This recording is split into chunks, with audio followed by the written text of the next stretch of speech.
This has to be one of the most insane probabilities we've ever heard in gaming thus far in 2024. That is, Elden Ring parent company Kadokawa is rumored to be in talks of a purchase from Sony. The ramifications of this are huge. There's of course the anime aspects, which seem to be the biggest draw here, but of course you all are here for the gaming ramifications. Well, there's one in particular that, despite my personal apprehension of this deal altogether, it makes me ecstatic to see Fanboy squirm at the possibility of this happening. What's that? Well, none other than those who cherish the APK deal and Microsoft buying everything under the sun. Now they're hitting the internet and they're decrying this deal. They're crying foul. Do they have a good point this time around, or is this hypocrisy at its finest? We'll tackle all this on the next installment of the Spill, our gaming hot topic video series. Buckle up and get ready for a good one. Let's go.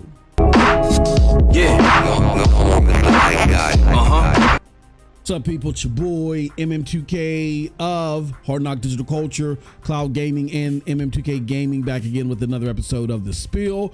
This is where we talk about the latest and greatest in the video gaming news, and boy, excuse me, I'm so excited I can't even talk about this one. We got a good one for you. Hit that like button, hit that subscribe button, rock those bells, notifications, please, so you know when we're dropping these doses. All right. So before we get into any of this and the irony here, which is so hilarious, before we get into all that, I first want to read you the story, and this comes to us courtesy of our good friends at Inside Gaming. It says Sony in talks to buy From Software's parent company, report claims. In an exclusive report published by Reuters, it's claimed that Sony is in talks to purchase Kadokawa, the corporation that owns the majority of From Software, the developer of Elden Ring. It was claimed that in the report that Sony wants to acquire the media powerhouse and that a deal could be signed in the coming weeks. Now, despite the claims being corroborated by two trusted sources close to Reuters and the deal, both Sony and Kadokawa have declined to comment. So, yeah, man, there are huge implications here. I think implications that a lot of people just don't realize. I mean, like I said before, there are those things on the anime front. And I'm gonna be honest with you, there's a lot of people that are liking the Sony acquisition of Crunchyroll. I not so much so, and that's because the way I consume anime content on Crunchyroll, it was just straightforward. Comes out, available that day. Okay, cool. Let me go watch my favorite anime shows, and then I go about my business. And there's only select animes I like. My price significantly went up. Like, what the crap? And then I can't remember the name of the subservice. They had another subservice that was tied to Crunchyroll, where I didn't even watch Crunchyroll. I didn't go through their app. They had like another application. It was called Viz or Vid. I can't remember. Oh man. If you guys remember, put it in the chat. Their service was better because no matter where you watched the Crunchyroll animes on that app, it automatically puts you in 4K. Just the user interface was better. So I'm not a big fan of the acquisition. A lot of people are, you know what I mean? So that's why I have my apprehension of what's going to happen here. That being said, the gaming stuff is what's tickling me pink. All right, so want you guys and gals to check this out. So here, let me go to the right clip and let's show this right here. Okay. So this is one of the tweets that I put out here after this was announced. Gamatsu was one of the first places that put this out here. I said, for the record, I don't want this to happen. Consolidation is horrible for the longevity of gaming and the future innovation towards great games. That said, you hypocrites calling foul now, but were excited when Xbox was postured to buy everything under the sun. Y'all be quiet. And I also followed it up with this because it hit me with this as soon as I sent that tweet. I said, for all you fanboys that cheered on consolidation across the street but are salty about this, the irony is if this deal is signed right before the Game Awards, the shadow of the entry wins Game of the Year. So like for all of you fanboys that are like, oh yeah, we're happy that Elden Ring, DLC is up there, because you figured that it would take away from Final Fantasy VII Remake or Rebirth, and Astrobot being up there, it has a higher meta, I believe, a Metacritic, so that would pull away from Sony not winning Game of the Year, and that would be some pseudo victory for you Neo Xbox fans. The irony is if this deal happens and it closes before the Game Awards, not only did your beloved Hellblade hardly get recognized for anything, not only did you not have anything nominated for Game of the Year again for the 10th year in a row, but now your de facto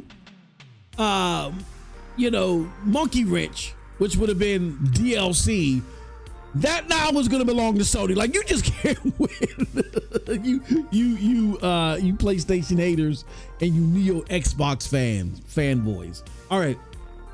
So I do find that hilarious, but I have my apprehensions about this deal because I don't like consolidation. It does ruin games, and that's because you got to get rid of employees. There's synergies, and there's just positions eliminated and cannibalized by consolidation, because of redundancies, and those people that are let go, a lot of them now, because there's so many of these happening as of late, on top of the layoffs, these people will never get a position in gaming again. Unless there's some crazy gaming boom decades down the road, which probably won't happen, or not, or by the time that happens, these people would have moved on with their careers. We would have lost the best of their talents. But here's the thing that I want people to consider. The problem is that, and you're hearing me use this new term, Neo Xbox fans. These Neo Xbox fans, there's a clip from one of the content creators I listen to routinely, Reforce Gaming, shout out to them, where he says, you guys hammered me and jumped on me because I was critical of Xbox, saying that I wanted Xbox to die. It wasn't me that wanted Xbox to die. I just wanted Xbox to get better.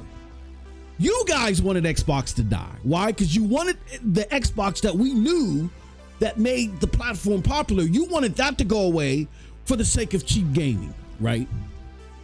Just so you can pay a couple of dollars and play Call of Duty and Game Pass, right? That whole mantra goes against everything that Xbox was about and everything that made Xbox a juggernaut in gaming, that made Xbox revolutionize gaming. If we had Phil Spencer in charge back then, all of this stuff that we're seeing with Xbox, it would have executed. It would have never been executed in a proper fashion, let alone even existed. Xbox right now is all about bargain gaming, and they're taking favorite IPs and reducing them down to that. And it's all about throwing stuff in the Game Pass. That's why you have developers that are antsy about why are we even supporting this platform? Because Microsoft is trying to make it all about bundled subscription gaming, but not quality gaming.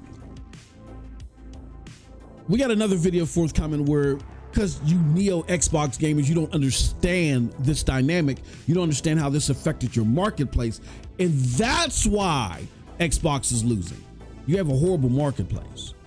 You may make some one-off games now that you bought that people care about, but collectively, those roles as a publisher will never match the roles of a marketplace. That's why you can look at the biggest publisher, which at the time was ABK. They were nowhere near the biggest marketplace out there. Shout out to Porter Rock. He said in one of his videos, there's a reason why Valve via Steam is making more money than they ever did making games. Because marketplaces are bigger than publishers as far as generating money. Period. And that's why you see Nintendo not compromising its marketplace and putting its stuff out there day and date and throwing everything day and date into a subscription service and putting it everywhere, because they know that they're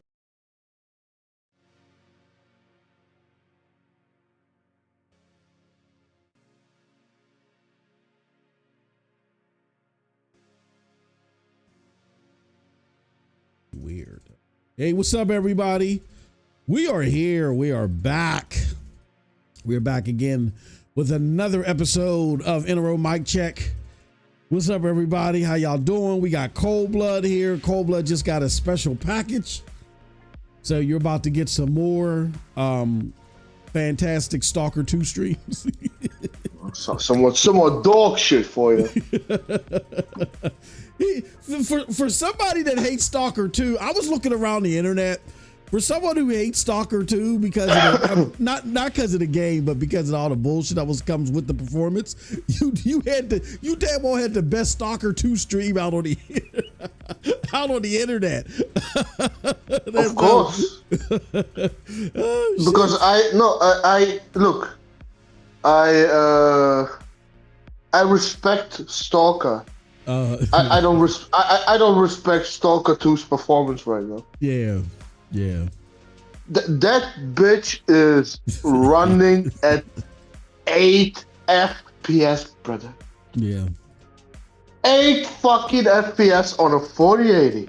Mm-hmm. We're not talking about no Series S or X. Like, what? Yeah.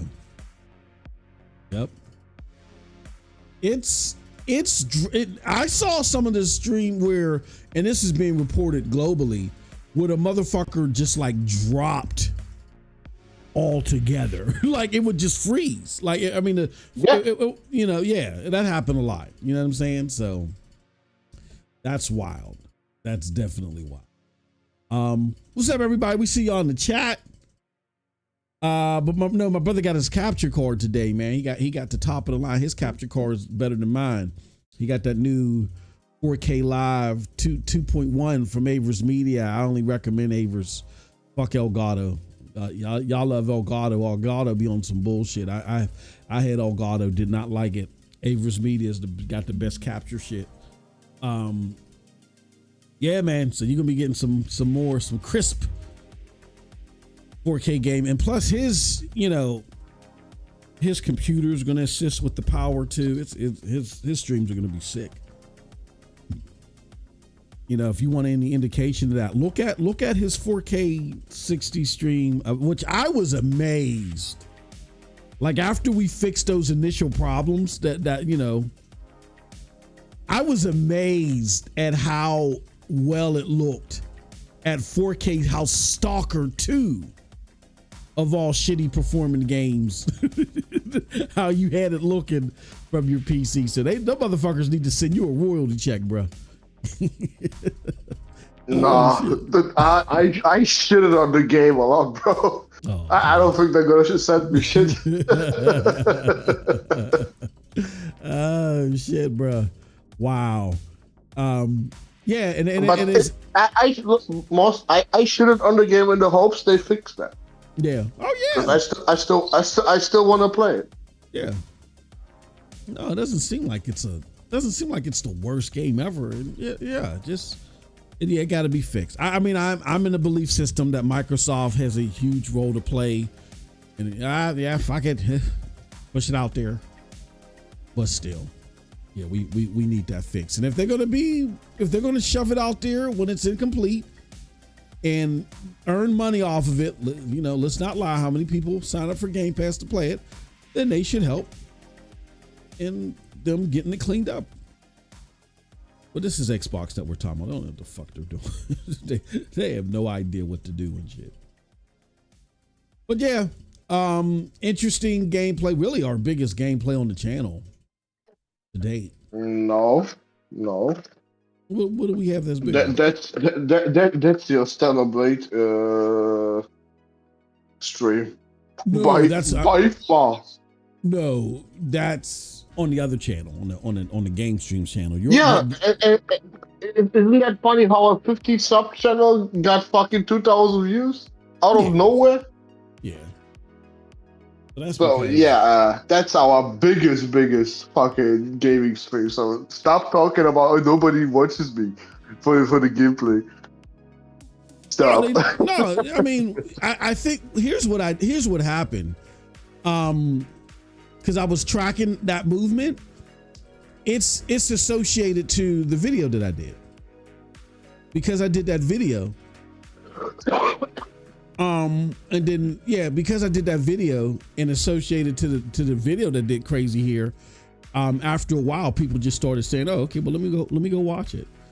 Because first it was going to the haters. No, I'm sorry. First it was going to the people that actually agreed with it. It was like, yeah, man, like it's about time. Woo-hoo. And so they didn't care to see it because they already know, that the PlayStation 5 Pro is the shit. Then this is how fucking goofy YouTube is. Instead of just putting it out there for anybody that's interested, they did weird ass goofy Hollywood robot tries to go and find people where they think they're at. And so then like what really started blowing the video up is they started sending it to haters, which is a good thing. But I think they should have done it at the beginning because that's who it was for. They started sending it to the haters, and that's when the dislikes started slowly going up. And as they were sending it to the haters, bro, the haters started watching the video. And that's why that one shot up there. Now, the Spider-Man one, too. And I don't know if you noticed that one. That's like at 500. But they watched that one for a second. Like, they watched the Stellar Blade one first. And then they would see they saw the Spider-Man one, and they just was like, "Fuck it," they were pissed. They were fucking pissed because you could talk shit all you want. You can listen to Boomstick or whoever the fuck you want that tells you it's not worth it. Wait, pissed about what?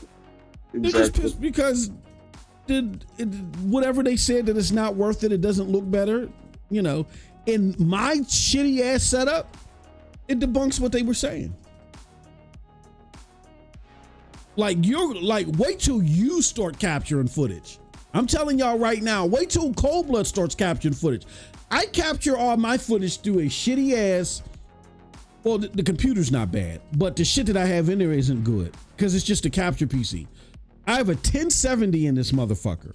Now I have a 4K 60 capture card in here, but my motherboard is like beat up. So yeah, maybe the PC is shitty. The motherboard is beat up. For some reason, I can't use the C and D slots of the board. So there's something, the board is faulty.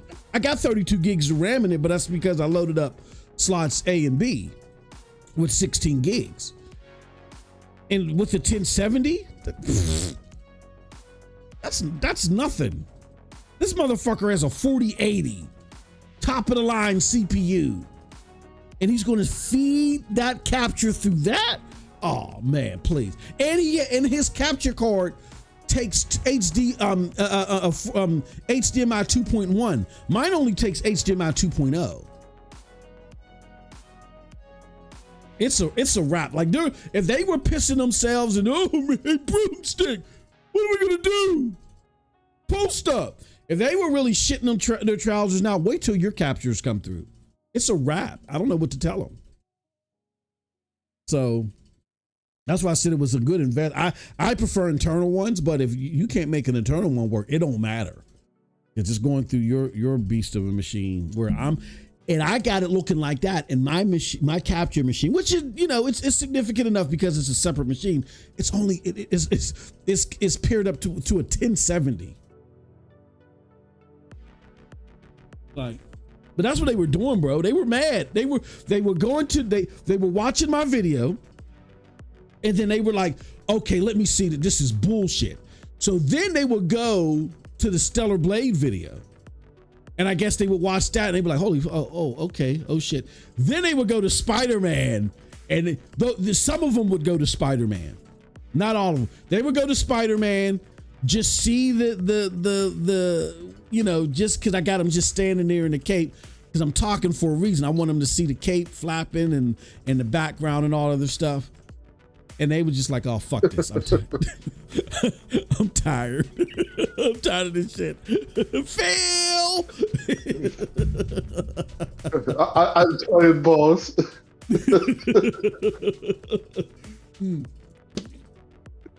Yeah, that first minute when I'm just sitting there on top of the building with Spider-Man, I'm doing that for a reason. I want them to see that shit.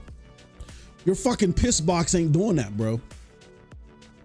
Your fucking piss box with the rhinestones on it for $650 or whatever the fuck, it ain't doing that. So all this bullshit that you guys want to sit there and propagandize about, oh, it ain't worth it. Yeah. Okay. Look what we're playing over here. Look what you got over there and shit. You got S.T.A.L.K.E.R 2 that's running, like you said, running at 8 frames per second and shit. Fuck out of here. What's up, everybody? Good to see y'all. Hold on, let's go to the social.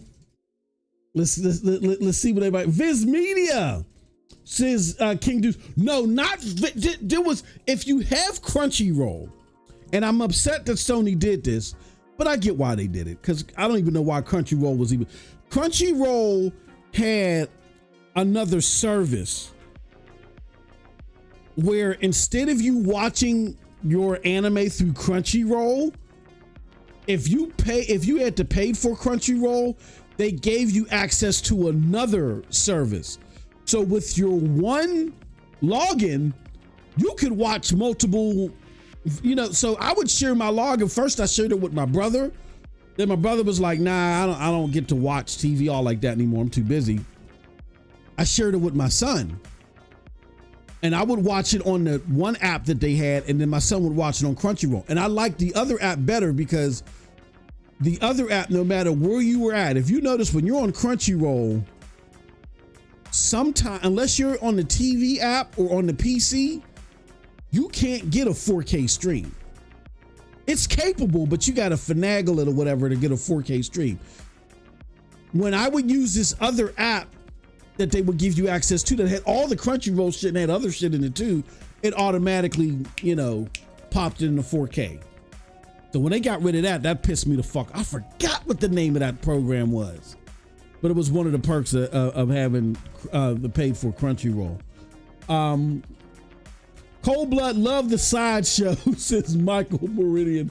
I mean, playthrough of S.T.A.L.K.E.R 2. Geek said, I'm gonna let you finish, but Dragon Quest 3 HD 2D is the best game this year. Cold Blood, have you played that yet? You got the money for it? I don't. I mean, yeah, if you want to play it, we can get it. We can work because we're gonna be playing Rise of Ronin soon. Yeah, we're gonna be playing Armored Core, bro. Right. Because that bitch now runs 60 on the Pro. Oh, okay. Well, now if you prefer them first, then let's get them. Let's get them.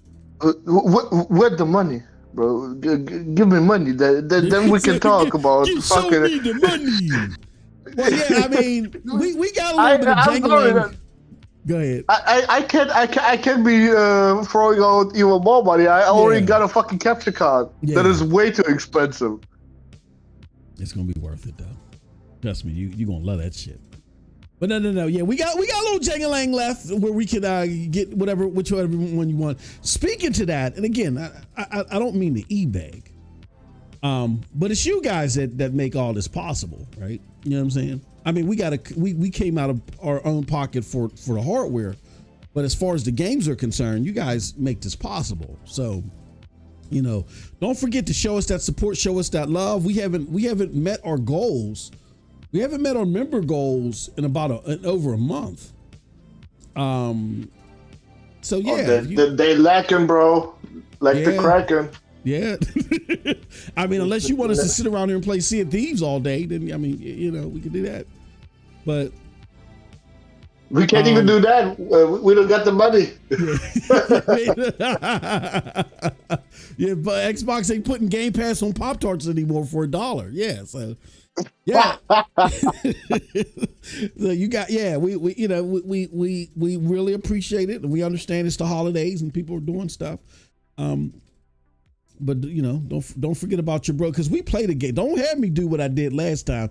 Y'all don't play no fuck. We over here, we actually play the shit. We actually spend the money. This is what kills me, Cold Blood. Because I'll see people over there at Bobby Bobuck's podcast. Them motherfuckers take the money and go to, you know, go wherever and binge out at McDonald's. We actually use the money and buy games and play the games and beat them for you. Talk to you while you're in there. We're now let you jumping into the Discord with us. You guys will give Bobby Bobucks $1,000 for him to just keep it. And when we're actually, everything that you guys put in, we put back out.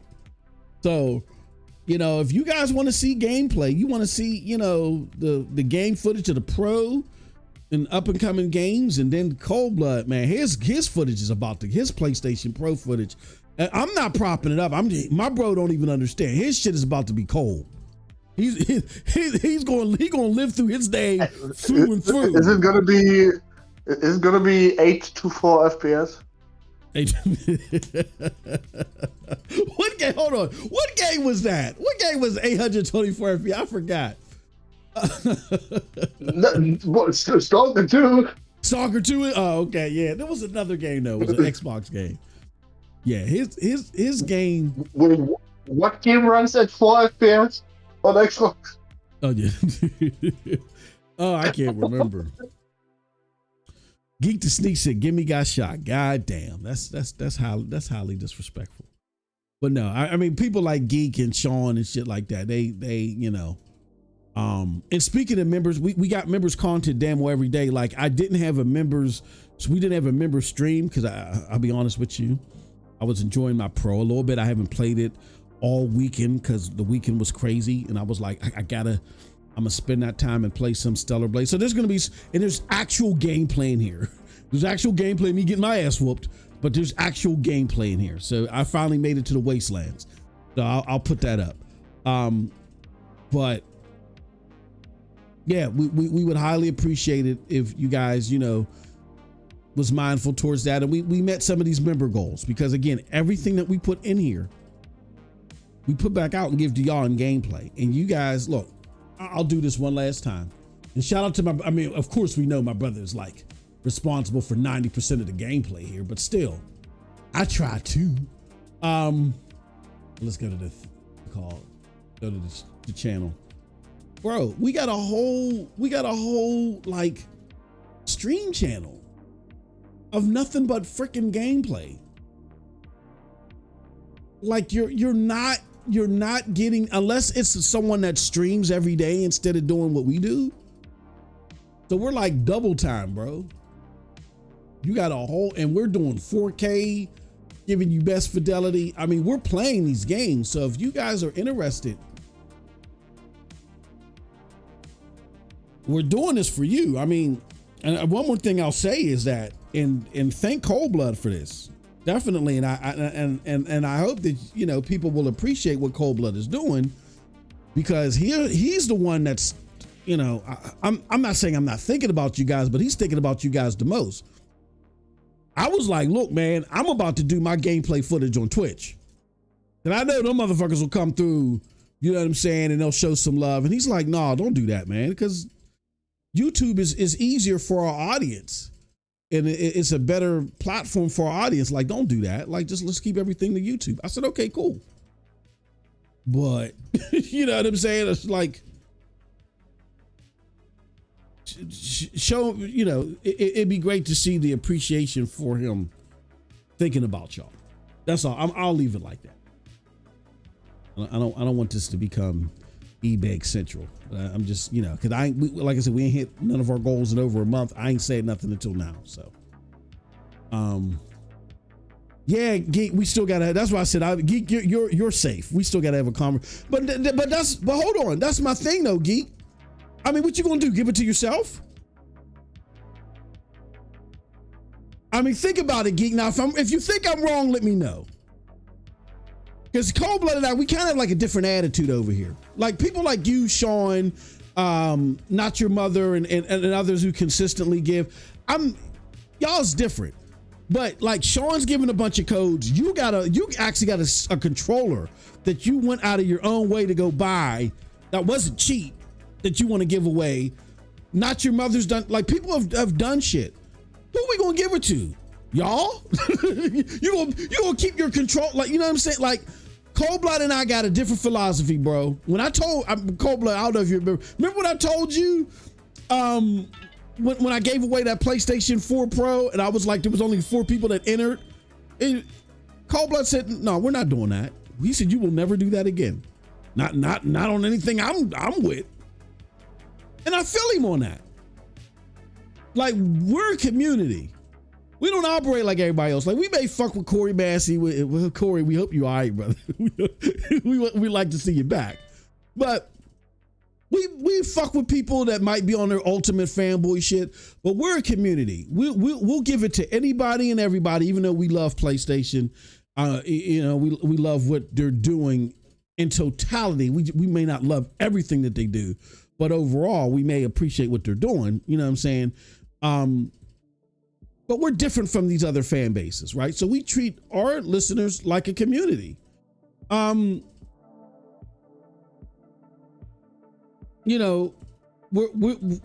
not just going to frivolously throw shit away. Like literally, the people that I name would be up for the controller, and none of them would want it. Number one is Geek's controller. Number two, Sean ain't gonna take it. Not Your Mother's gonna take it, and I forgot who. And like for instance, Juice. You know what I'm saying? Who contributes all the time because he's a member. Juice, he's like probably like one of, you know what I mean? And I hate to do it like that, but I just gotta keep it real. Geek, if you think otherwise, if you want us to just give it to Juice, let me know. We can give it to Juice. But that's the reality of what it's been over the last month and a half. Outside of the names that I name, everybody else is scurrying to Bebop and Bobop and all them. We over here playing the games. We like when we get a contribution, metaphor, you get that, we play the games for y'all. So, I mean, that's just me, Geek. I don't want to tell you what to do with your gift. But my thought process is, all right, let's keep at bay. This is my thought. Let's keep at bay until, people say, oh, you know what? We understand. We got it now. Maybe instead of me giving Bebop 30, I can give Bebop 25 and, we can do our thing here. And then, once we get that type of motivation, then I'll feel comfortable with saying, because we don't use gifts to get money. We use gifts to reward people that help us do what we do.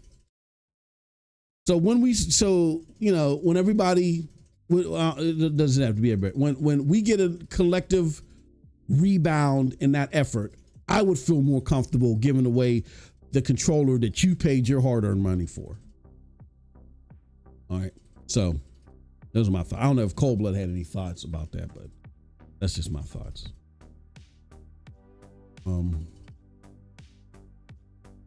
Okay. Let's talk about it, man. Now, Moss. Oh, go ahead. Moss. Just be here. Be what you call it? Active. Be active, yeah. Mm-hmm. Don't be a fucking dick. Yeah. And you're gonna get rewarded at some point. Mm-hmm. I agree with that.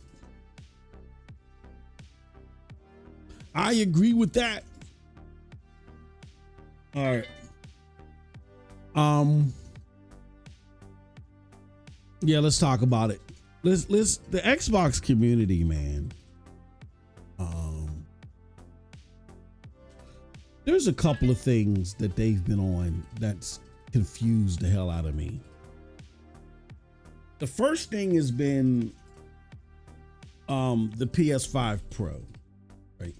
And I talk about this in the members video, which we'll make live. We'll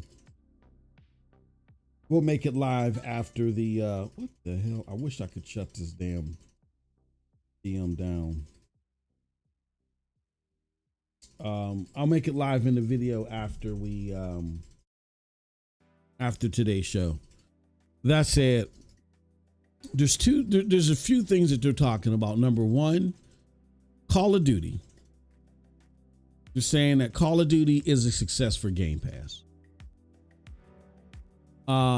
Next, they're saying that the PlayStation 5, they've seen some of the Digital Foundry podcast where the snippets from last week came from, where they were talking about Silent Hill, Jedi Survivor, and then the cutscene. I believe in Assassin's Creed Syndicate. There was a cutscene in Assassin's Creed Syndicate where the cutscene itself was under 60, but was at 60 on the Series X. Like, hey, these things are tried. These things are tried anything. Yeah, there's that, and then there's this whole conversation around was it Kadokawa? I think it is. Let me start with the Call of Duty thing.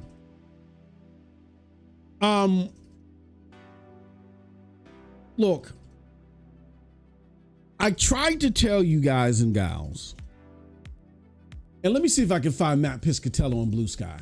I tried to tell y'all, stop falling for Xbox's doublespeak.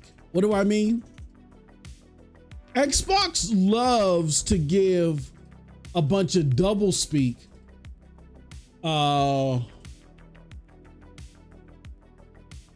to when you know what their numbers mean and stuff like that. Like, they'll sit there, 15 million players have touched it on the final Thursday of the month. They'll give you guys a bunch of garbage info that tries to sell you success when there's really not a lot of success behind. Like, for instance, they just revealed that Starfield had 15 million players. Okay. It was on a subscription service where people could get access for $6. You have over 30 million people already on that service. So essentially half of your subscribers tried it out. And did it significantly grow and sustain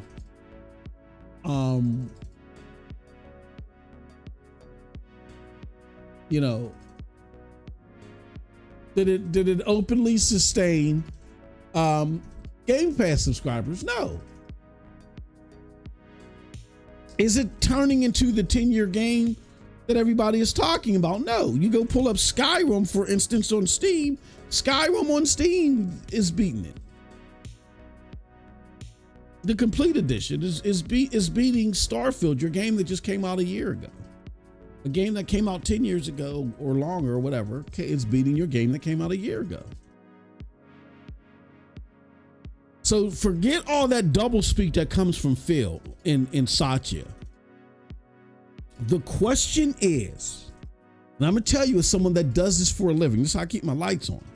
The question is this initiative that we're rolling out, is it making us more money than what we were doing before? And B, are we getting all the money that could potentially be on the table? What do I mean by that? I'm going to use Skyrim as a prime example. When Skyrim released, or when Skyrim was releasing and Xbox was trying, and Microsoft was trying to figure out if it was going to be exclusive, Amy Hood, who reports directly to Satya, his right-hand person, said, okay, Here's how much money we expect to make if Starfield is multi-plat, meaning we put it on PlayStation.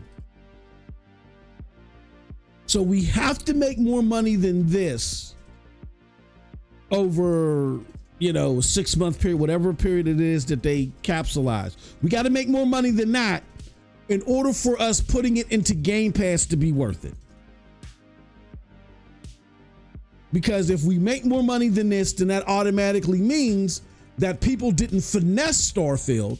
They stayed subscribed to Game Pass, and Starfield would have been a big jolt to those subscriptions. And now we're getting the sustained subscriptions that we want. And it didn't do that. It clearly didn't do that.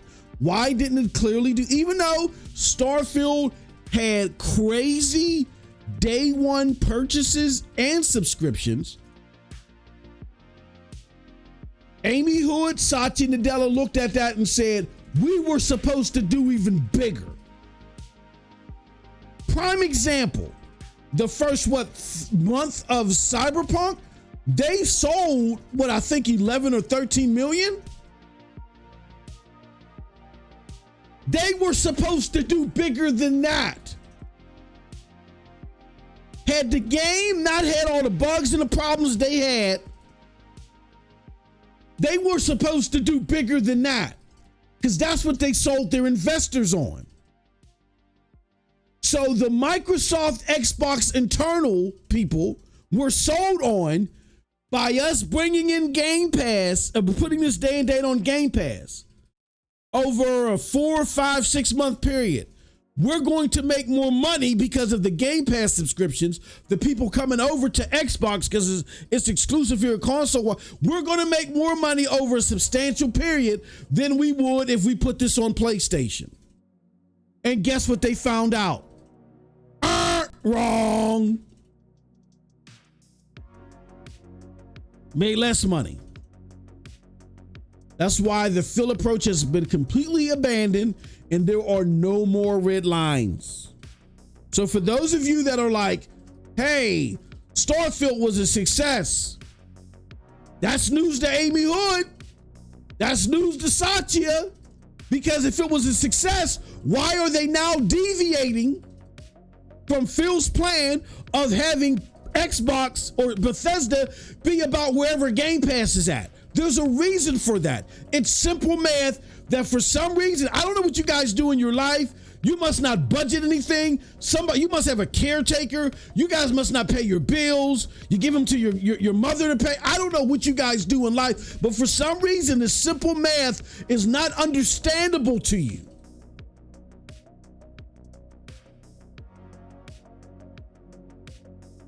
Stop becoming brain dead. Stop trying to be so nuanced about what Xbox is doing. Just apply the simple common sense that you apply in your real lives. It'll make sense. Like I said, it sold a lot. Hell yeah, so did Cyberpunk. You can't call Cyberpunk a success. There was a certain number tagged to it, and it far missed that number.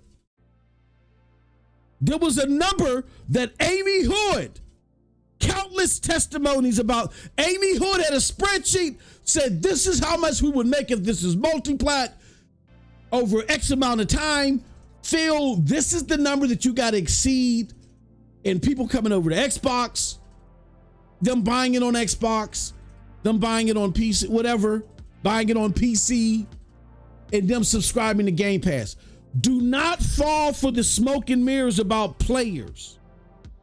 Players don't equate to more money when people can access and finesse your game through a subscription service. Another example, Horizon Forbidden West. A year after that game released, they tried an experiment. They put Horizon Forbidden West in PS Plus only a year after it released. Then they quickly yanked it out. Why? Because just for that little bit of time that Horizon Forbidden West was in, just a year after release, They realized that they lost $150 million. How do you lose $150 million just by putting it in a subscription service? Because they calculated how many sales they were going to have, and because they put it in a subscription service, the boost in subscription numbers were not sustained enough to overcome the amount of money they would make. So at the end of the day, none of these players that logged in at 2 p.m. after Friends we had so many people that ate salads and avocado. You had more people playing Call of Duty eating avocado than you ever had. None of that stupid ass goofy shit means anything. At the end of the day, it's about, did we make more money? And the answer is no, not right now, or it's inconclusive. Let me be fair. Let me show you guys something. This is from Matt Piscatella, who y'all made leave Twitter, and his ass ran to Blue Sky, where he's living it up. He's got pictures of himself smiling and shit. All right, here's what he had to say a few days ago. He says, Call of Duty Black Ops 6 to Game Pass did a few things in the US. It resulted in a subscription spending boost, right? A whole bunch of people ran to, oh shit, it's in Game Pass. Let me go try it out. Shifted share of full game sales to PlayStation did not appear to result in massive cannibalization. Now, this is only, within a month of launch of sales, and did not appear to provide a significant boost to Xbox Series hardware. So we could already X this out. Remember how Broomsticks and them said, yeah, this is it's gonna bring PlayStation people over. Like, they really want to stop paying $70 for a game and get a lesser console where their library's not at to pay $240 for it. It doesn't make any fucking sense, but I digress. So that avenue, bringing people over to Xbox, the one avenue that Amy Hood is looking at, that's over with. I wanted to highlight that. So, and this is the most important part from Matt Piscatella. So all the open questions regarding the impact of subscriptions are still open. They're still open. What does that mean? That means exactly what we've been telling you for the last few months. I'll just start with Cold Blood was telling you. Cold Blood told you that there would be a shit ton of people. He told you this during the showcase. There would be a shit ton of people playing Black Ops 6 because it's in Game Pass. Nobody denies that. The question is, allowing it to be day one in Game Pass and opening up the risk of it being finessed. Are you going to make more money with that than you would if you would not put it in Game Pass day and date and people just had to buy it? That's the question. That's the question that's still open. And you guys can't talk about Game Pass being successful if it hurts Microsoft money. Game Pass is part of Xbox, right? Xbox is part of Microsoft. If whatever you're doing hurts Microsoft, Game Pass doesn't get to walk on and say, I did good. No. If the Game Pass implementation, which saw a boost, ends up making less money for Microsoft, it's not a success. Game Pass doesn't survive if it's bleeding cash unnecessarily beyond Microsoft's expectations. Because now after ABK, Microsoft is not looking to loss lead with this too much. So it has to be an intricate balance that has not been shown yet. A sign that it's not totally impossible for Game Pass to be successful from this is that a lot of people, despite these drops in numbers on PC and more particularly Xbox, despite those drops in numbers, you did see a shit ton of people access the game via Game Pass. That's part of the battle. Another part of the battle that is equally as negative as that is positive is that this did not boost Xbox hardware. So they kind of cancel each other out. And where we're at right now is we need to wait 4 to 5 months. Why do I say 4 to 5 months? Because after 4 to 5 months, that's the price of the game being sold retail. I say 5 because you want to, you don't want to just come out even. You want there to be at least 5 to 6 months worth of subscriptions. So really, I should say 5 months. You want to see that's gamers or at least subscribe to Game Pass for at least 5 months. Because if they're subscribed to Game Pass for at least 5 months, that means that they made more money with Game Pass than they did not implementing Game Pass. And then that would make it a success. And you guys will see. Around that 4 or 5 months, you'll start hearing the murmuring, you'll start hearing the words, and you'll find out. And then you'll hear Satya Nadella, because Satya Nadella is never going to come out and say, "Oh, we failed." He's never said that. As low as the Xbox hardware has been, he's never said, "Oh, that's trash." He's come up with some type of double speak to focus you over here on this thing that you don't completely understand. And to avoid that, and then Amy Hood has come out and said, "Oh yeah, this good. Yeah, we know this because we're changing our strategy. That's why it's happening." And I'm not mad at them for that. I don't blame them for that. No company does that. Nobody tells their investors unless you there's no denying it.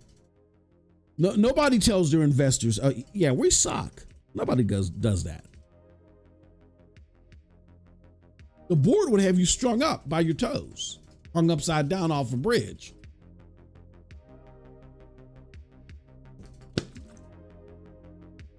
So the misinformation that I want to address off the bat is that people are saying this is a success for Game Pass. It's not a success for Game Pass. That's like saying we had a success. Say, for instance, you went to go get your tooth pulled out. Say if you went to go get your tooth pulled out and they pulled the tooth out and they're like, "Oh, it was a successful surgery." But meanwhile, they used some dirty tools and you got infected and then you had a heart attack and whatever. Do you get to say, "Well, no, I mean, we pulled the tooth. The tooth pull was successful"? No, you had a heart attack after it. Because of an infection that occurred afterwards. The tooth pull was not successful. Because the expectation is you pull the tooth and I walk out with just the tooth pulled. Maybe a little discomfort, a little pain, but not a heart attack. So the expectation is with all this Game Pass activity, that this new Game Pass activity causes people to either stay on more so than and spend more than they would have if they would have bought the game outright, or let's just say they're like, "You know what? I'm only going to stay subscribed to Game Pass for a couple of months, but I'm buying this. I'm going to buy it. By me trying it out for 2 months, I know that I like it." You need more of that to happen than you have people finessing it. And we will find that out in 4 to 5 months. So anybody trying to give you the illusion that this is okay and everything's, all the Game Pass. No, the Game Pass activity has to be sustained. So that's thing number one. Cold Blood, did you have any thoughts on that? On people claiming victory and thinking that, Game Pass was a success after 1 month and after Matt Piscatella himself says the data is inconclusive? I mean, what did they win? The losing console now. Explain to me exactly what did they win? Is there a title for what they won? I'm a boob. I guess I'm the Mighty Broomstick. I'm a Boob award.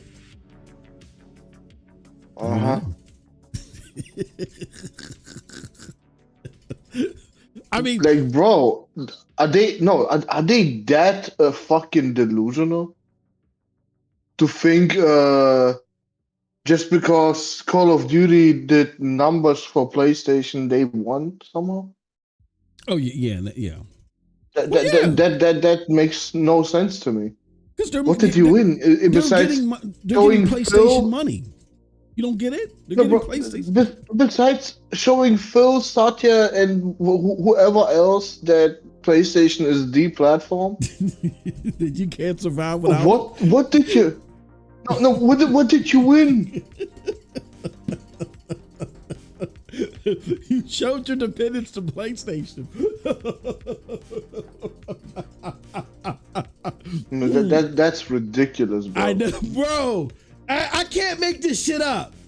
I can't now. Some wings that are selling this propaganda, they've told you we're not living in reality. We're just here to glaze Xbox, slurp them from behind.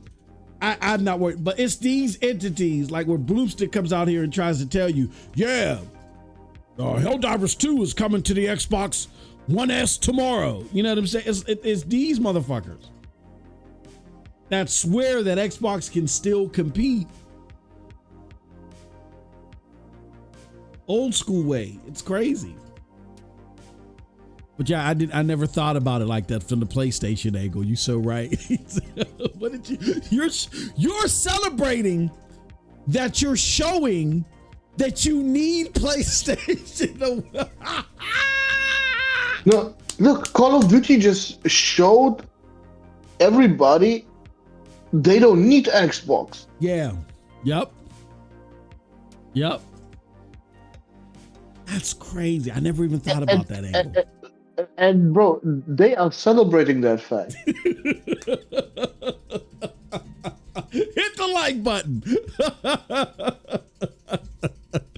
Oh shit! We got to clip this. Hold on, clip this shit. Someone clip this. Create highlight. Yeah, we got to clip this. Oh shit! Oh god! Hold on. Can I hear it? Is it gonna let me hear it?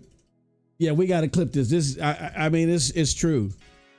You guys are actually celebrating the fact that PlayStation, that Xbox needs PlayStation. Like, in order for you to get your games in Game Pass, because your Game Pass activity alone will not work. Like, Game Pass alone doesn't work. You understand? Like, you guys understand that. Game Pass alone doesn't work. Like, Starfield showed that. Starfield showed that Game Pass on its own recognizance does not work.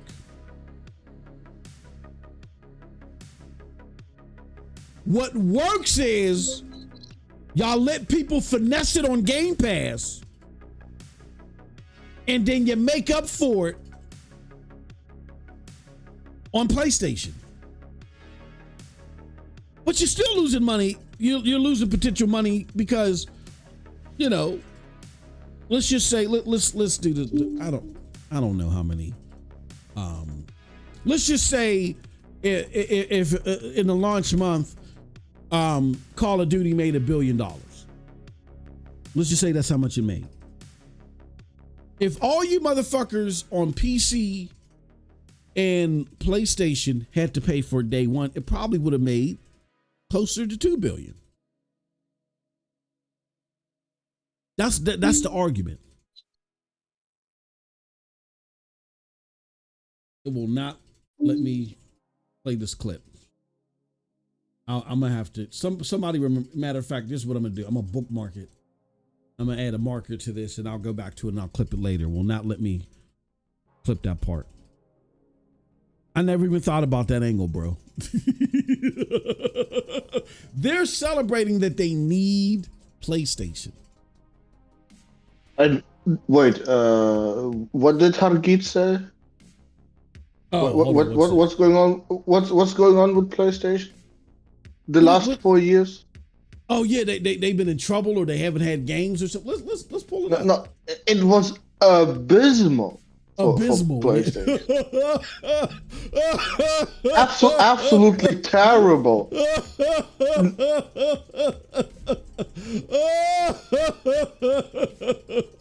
I mean,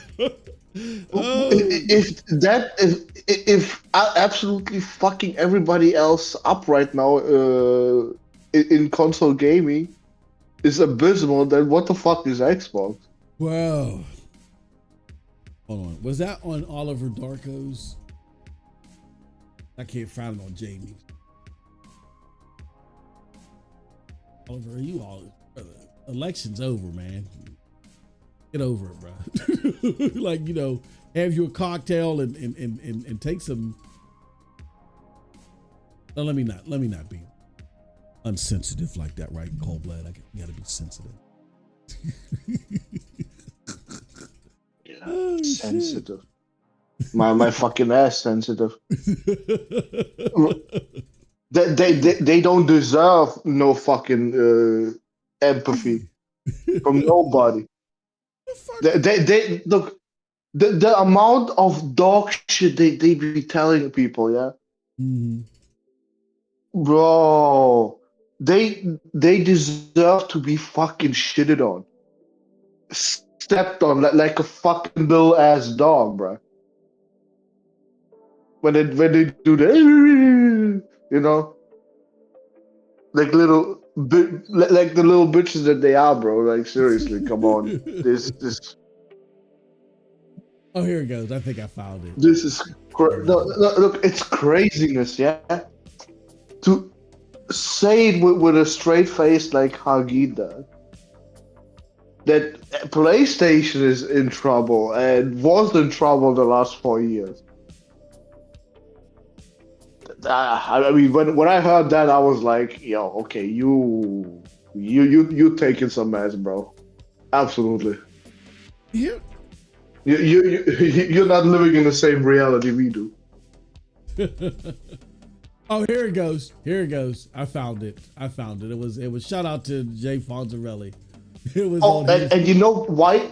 You know why it's no longer so abysmal? Or you're gonna love it, bro. You're gonna love why it's no longer so abysmal. What? Why? What? Play the video. Okay, hold on. You're gonna laugh your ass off. Here it goes. Hold on. All right. So this is Hargeet on Dave Fonzarelli's podcast. What is it? Games Talk Live. And so let's play what he has to say. This is him talking about PlayStation being abysmal over the last few years. Here we go. I believe is what it's called. It might be acquired by Sony, guys. Let me go to you, Hargi. What do you feel about this potential acquisition? Well, I found it exciting. I think it's like, at least there's some good news for PlayStation. It's been a pretty dismal last couple of years for them.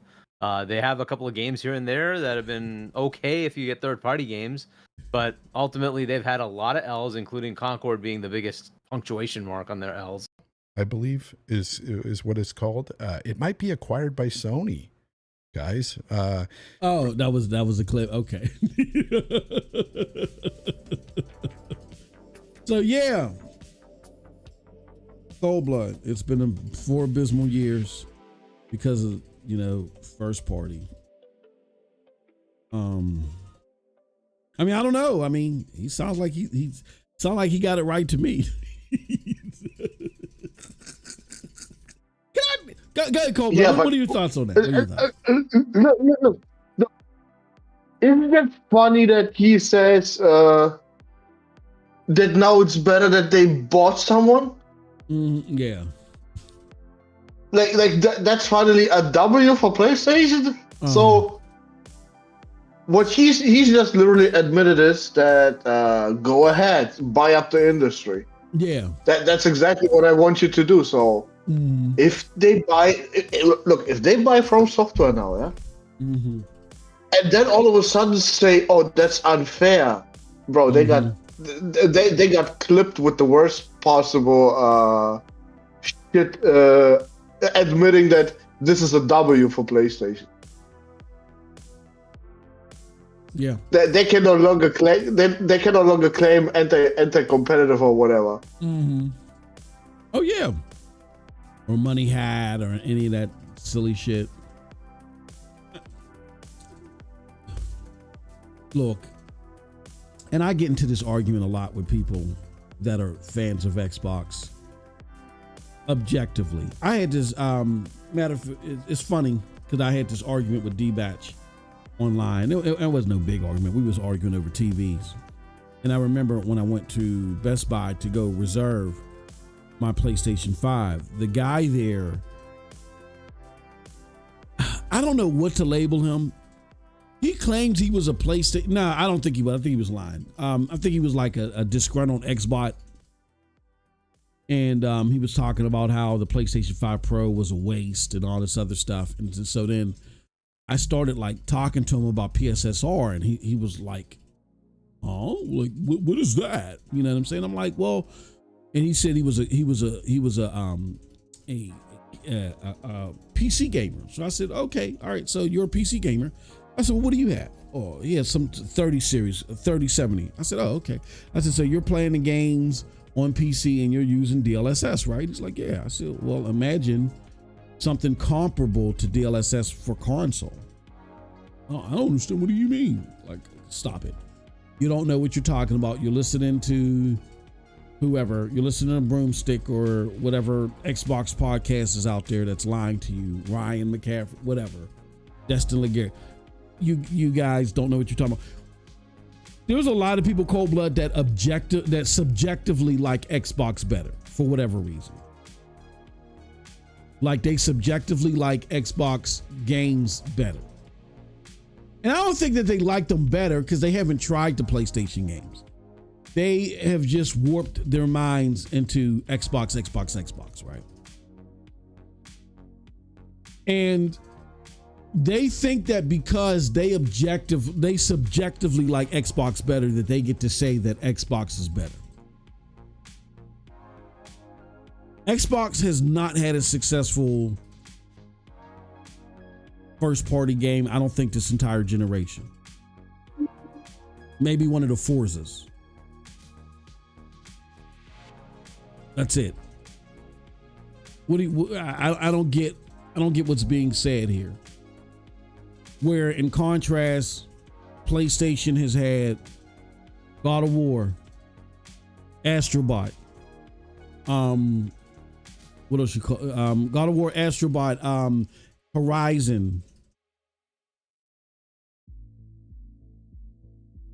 I mean, you could say Returnal too, because Returnal's now an internal studio. I don't, and then this is the thing. PlayStation has always, Porter Rock has showed us through that slide, PlayStation has always leaned heavily on second and third party exclusives. They always have. Microsoft just happened to do a better,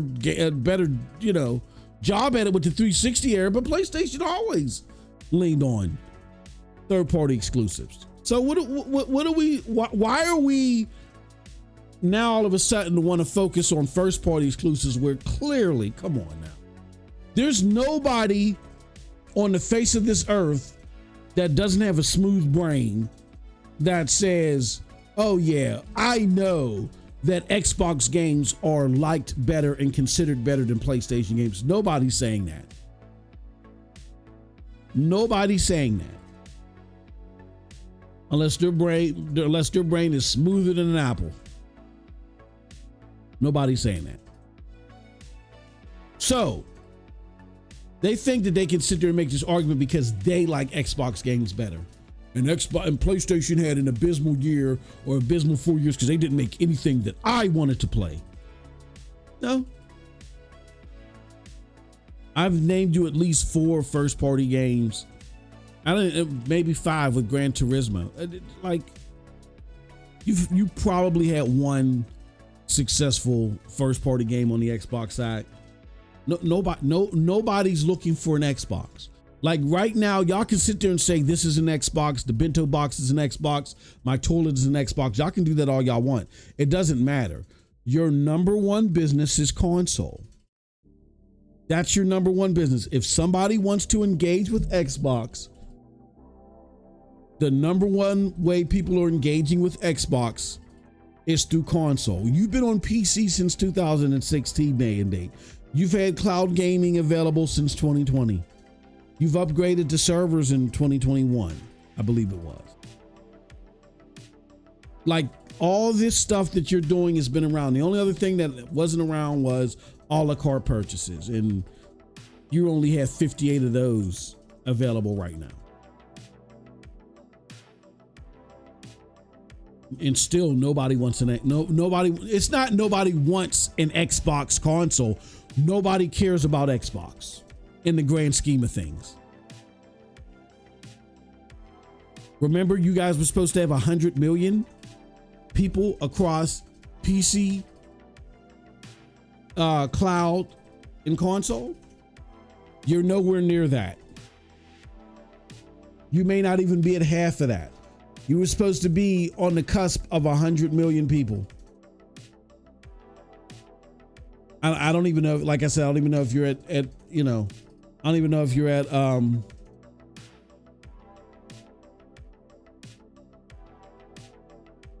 half of that.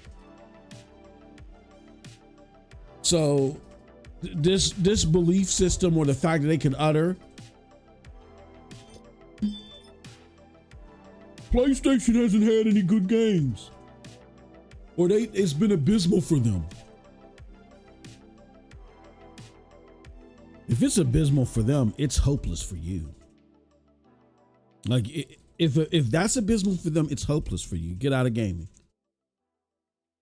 Because nothing that you've done sticks. You've shut down the studio that probably made one of your best new IPs. You got rid of them. This is how bad it is. Hellblade. Nobody's talking about Hellblade. Look, bro, we're all talking about Final Fantasy VII.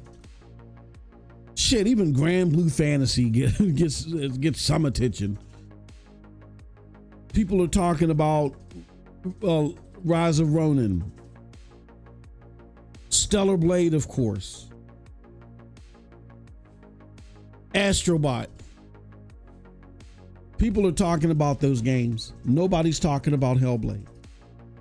I mean, we've laughed a little bit because Hellblade hardly got any recognition.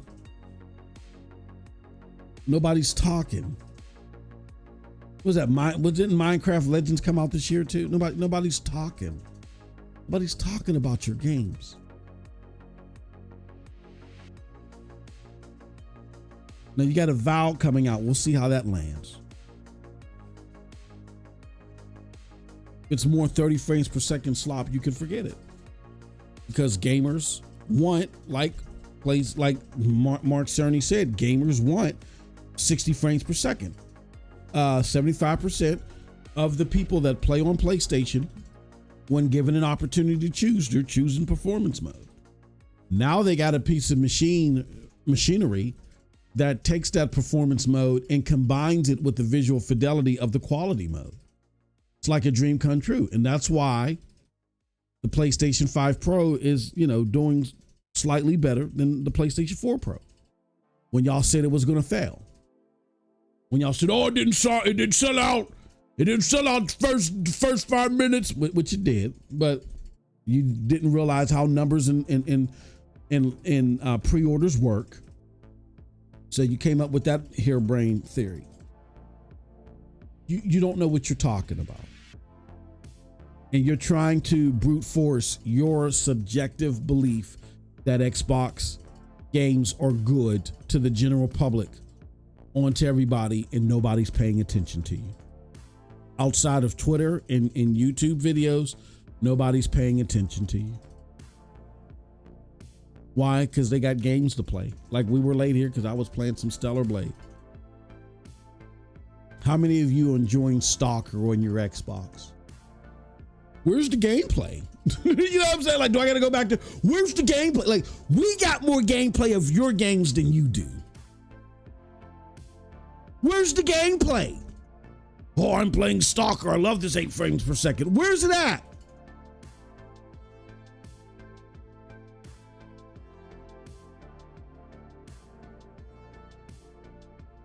Stop it. Let me go to the chat real quick. You guys are ridiculous. Shout out to all the Xbox PC beta testers for S.T.A.L.K.E.R 2. The pro version is going to be sick. Says Juice. I agree. Yeah, I'm gonna get it.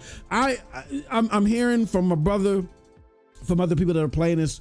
There's a lot under the hood here to enjoy. But I'm gonna wait until it gets pro enhanced. RPG 88, what's up? What's good, Juice? He says any PlayStation fans interested in S.T.A.L.K.E.R 2 should check out Chernobyl. Chernobylite. It's the same survival horror like, but includes base building. It's available on the PlayStation Plus Extra also. Yeah, people need to turn up. We hope so, Juice. We'll see what they do. So trying to buy Kadokawa is crazy. They already own Crunchyroll. Yeah. Yeah, it is.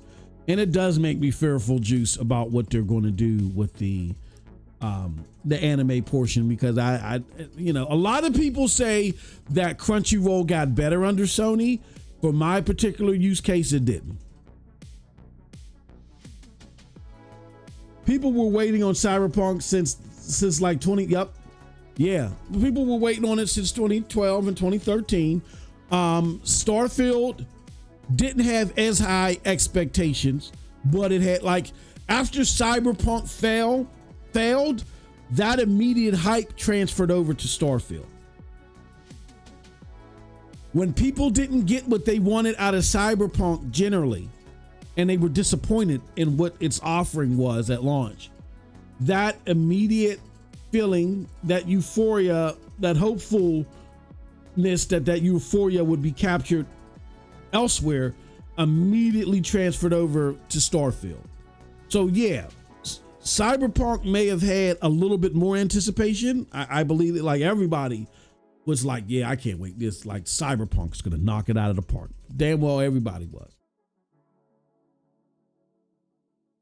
But Starfield captured a lot of that, and it fell short. Hey, MM2K got bad stomach pains. Apart from that, okay. Well, I hope you feel better. I hope you feel better, Ice Queen Gaming. Broomstick is a joke. Here's what I'm going to say about that platform. You have a bunch of ideologues there and a bunch of zealots. Don't get me wrong.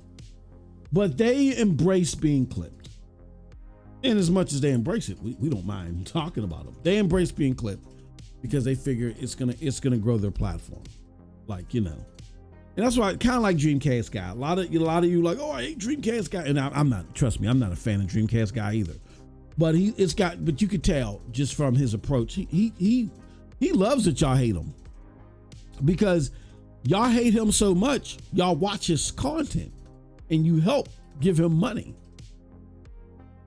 See, I read a lot of as a YouTube creator, when it's all about the money and you making a living off of this, like this is how you feed your family, you'd rather have people hate you so much that they'll clip you versus people just like say, oh, it's not worth even thinking about you. You rather have people hate you than people say, oh no, I don't even want to bother with them. Because if people hate you that much, they're going to click. They're still going to click. The purpose is to click for people like that. That's the purpose, to click. It's not the like, it's the click. You guys think it's all about getting likes or getting thumbs up? That does nothing. A thumbs down is just as potent as a thumbs up. Why? Because it tells YouTube that people have an emotional attachment to your video and it makes them mad and they want to watch it so they can argue against you. They might be vocal in your chat because what you said was so ridiculous or so absurd. And YouTube looks at a thumbs down just as well as they do a thumbs up. And they put it in the funnel. They're like, oh, people are reacting emotionally to this. Let's blast this video out there. I had a Remnant video like that where I could see the way I made the video. It made it seem like that I had actual Remnant 2 footage and I didn't. I was like, you can't miss this. And, you know, this shouldn't be missed. And I was just basically, you know, just reciting the things that I've heard and seen about Remnant. Me being a fan of the first Remnant, I was like, no, Remnant 2 is going to be awesome. You don't want to miss this. But people interpreted that as, oh, I actually had footage of Remnant 2 and I was actually playing it. So when they clicked on the video and saw it was just me recapping things that I've already heard, they didn't like it. But guess what happened?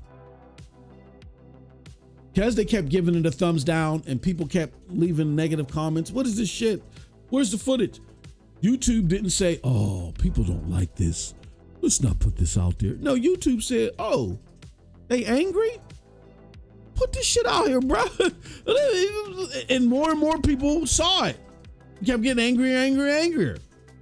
It's in my top 10 videos here on this channel, but it has so many dislikes and so many negative, but that's YouTube. That's why I said YouTube is not an arbiter of factual information. YouTube is an arbiter of entertainment and attachment. Whatever you're entertained by or attached to for whatever the reasons are, that's what's going to get pushed in the funnel. And so these guys know that. So they're like, I'd rather have the 10,000 people that hate me click on my video than those same 10,000 people just say, you know what? Forget this dude. I'm not paying him any attention to go about their business. So he purposely says things to invoke that engagement. So we may look at some of that belief system as a joke, which it is, but don't sleep on his prowess. He's pilfering y'all. He's playing y'all. I won't go to his content. That's why I go here to these clips. I won't go to his content and pull the shit up on YouTube. I go to the clips. Raymond's Digital Retro Fusion says, from my understanding, and I don't know if you touched in this topic yet, but they're talking about buying more studios.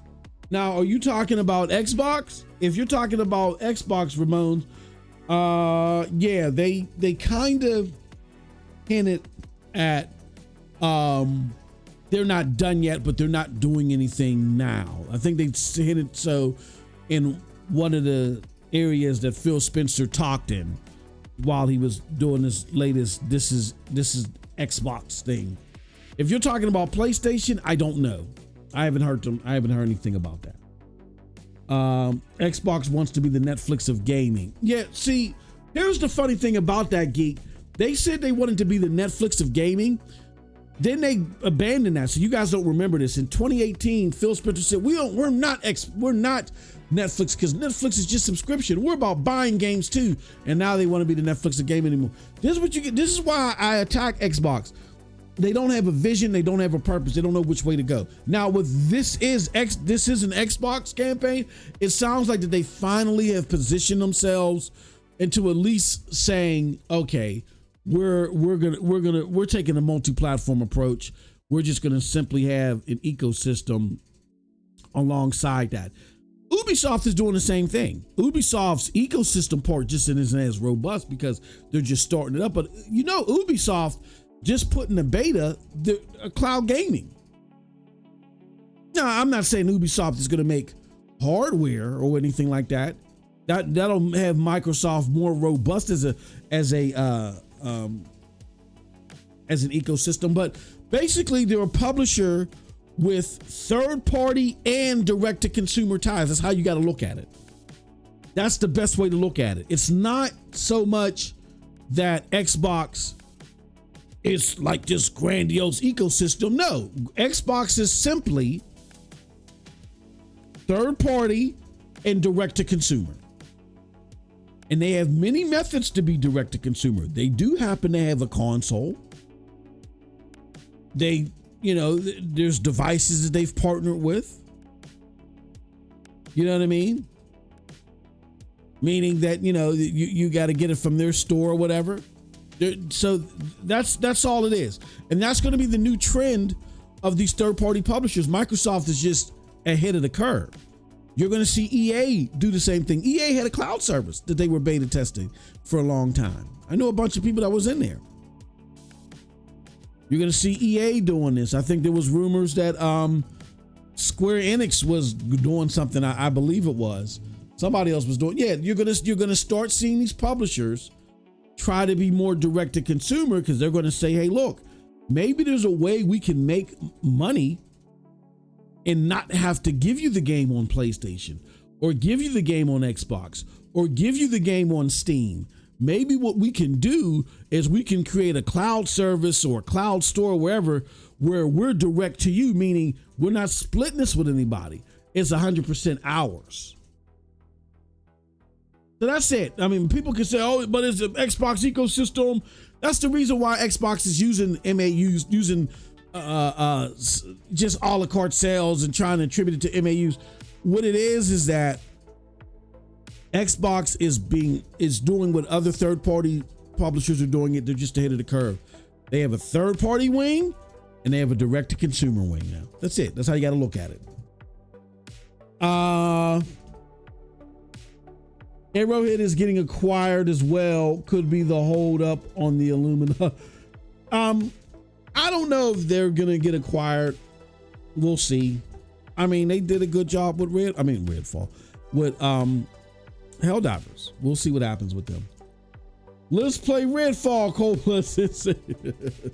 That game was awful. That's the worst AAA game. It's in the top 3 with Dark Sector.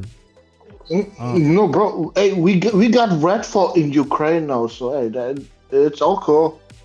Y'all don't have to miss it for long. It said Redfall in Ukraine. Oh shit. He says, Squirrels 420 says, what do you guys win by covering this? We upset you. That's our goal. Our goal in life. We got Chariot Man Gaming in the house. What's up, brother? Good to see you. What's good? Sonya confirmed PlayStation 2 sold over 260 million units, the highest selling console of all time. Yeah, I saw that out there by Matt Piscatella, and I think he had 87 million for PlayStation 3 units lifetime. Let me see. How does being a PC gamer make you an Xbot? Here's how. Here's how.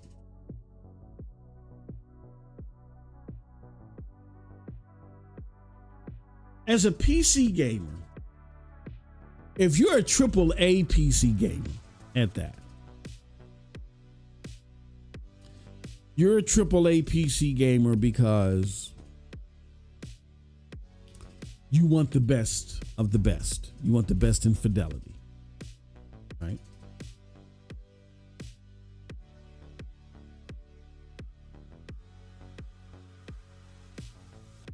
So there's no way that a PC gamer who truly embraces AAA gaming on PC looks at Xbox and says, oh, what they're doing is great. What Xbox does, except for supporting PC, goes against everything PC is about. All that stuff that happens on Steam that the Steam gamers don't tolerate, they tolerate it with Xbox.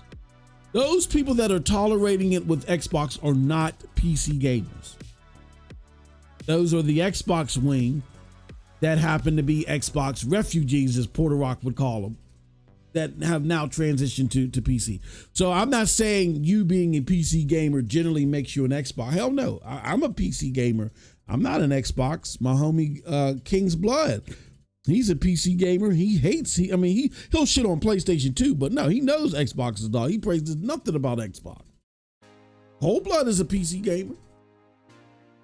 But if you're a PC gamer that sings nothing but praise for Xbox, And you're talking about, well, my PlayStation can't do this, and your PlayStation can't do this that it's doing on PC, and you're sitting there. Wait, Moss. Can your PlayStation do 240 FPS gaming? Nope. Why not? And neither can their PC. True. Don't forget, we're talking to people. We're talking to people with 2070s cold blood. If you notice, like all of the top PC master race people that inject themselves in the console war, they're playing with maybe 3070s at best. I don't know about you. So wait. So are they feeling threatened by the Pro? Yeah. That's yeah. what Oh yeah. Absolutely. To Absolutely. I said this in the members video, and you guys can check it out after the show. Here's my feeling, and cold blood, you can tell me if you think I'm wrong. I think if we're going to be talking about top of the line gaming, like if S-tier PC gaming, I think you got to have a 4070 and above. Mid-tier PC gaming is what I have. Like, you know, if you have under a 4070 all the way up to maybe a 2080, like, and I'm in that range because I have a 3070. So I'm talking about myself. I'm doing mid-tier gaming. I can't play Starfield natively at 4K 60. I can play it 1440p 60. That's mid-tier gaming. This top-tier gaming is what? What's top tier? 4K 60. I can't even play Far Cry 6 at 4K 60. Come on now. With the HD packs, I can't do that. No, that's mid-tier gaming. I'm sorry, people may not like that. I'm talking about myself. I have a mid-tier PC. So you have a lot of PC master race people that are talking about top tier capabilities. Meanwhile, they have mid-tier PCs. I saw King Thrash get into an argument over the weekend with somebody, and this is and two things. I think this is going to be the new argument, cold blood. I think the new debate is you're going to have a whole bunch of Xbox refugees go over to PC, and then you're going to see the war rage there, where it's going to be PC master race versus PlayStation people. And at first, when you think about that, you say, well, that's not fair. That's not fair because, you know, a PlayStation can't battle a 4070 or 4080. I think we're thinking too far ahead of ourselves, because most of the people that we're arguing with, they don't have those rigs. They don't. King Thrash did something phenomenal this weekend. He said, before I even get into an argument with you, what is your build?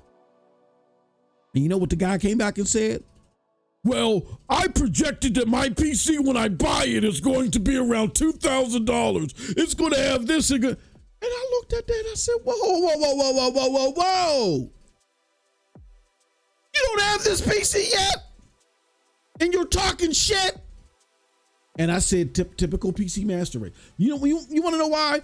Because the 4080, 4070, 4080, 4090 people,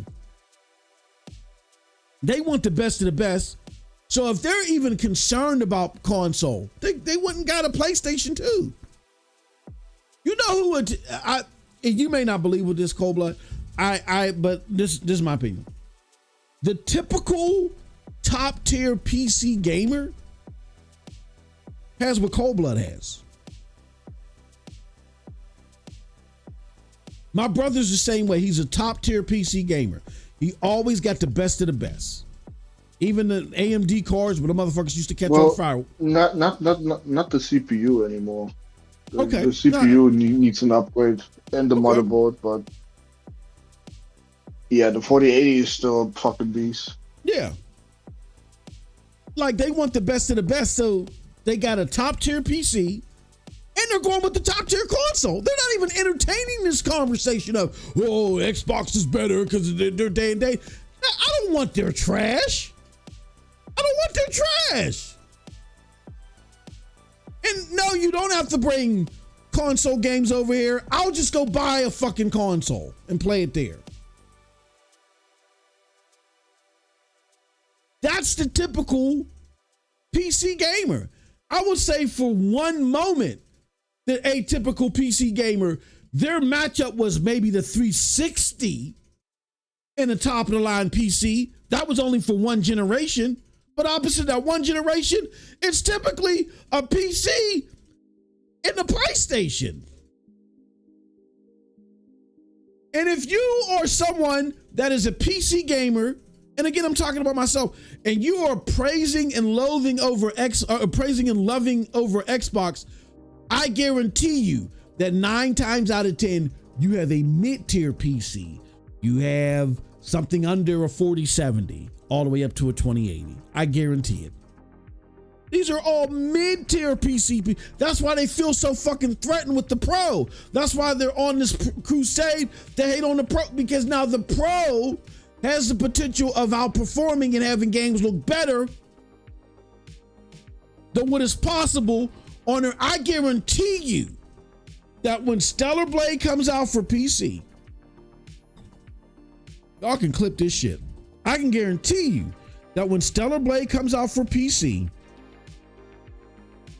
it's going to look better on my PlayStation 5 Pro than it's going to look on my 3070. That's a guarantee.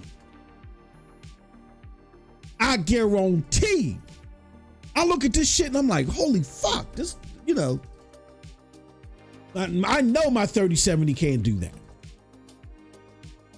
So for those of you with those rigs, you're mid-tier PC gamers. It's okay, but don't be sitting around here talking shit like you got a bazooka when you got a fucking spork. That's why they're so threatened about the PlayStation 5 Pro. That's why they're lying on it. I've been watching. I mean, I'll be skimming through and I'll be seeing clips of these PC Master Race motherfuckers, and they said that they got. And again, I have one. They said they're playing on 3070s. Get the fuck out of here. You talking all this shit with a 3070?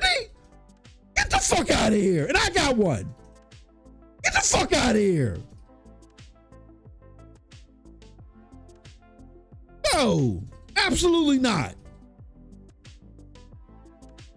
Get the fuck out. Get the fuck out of here.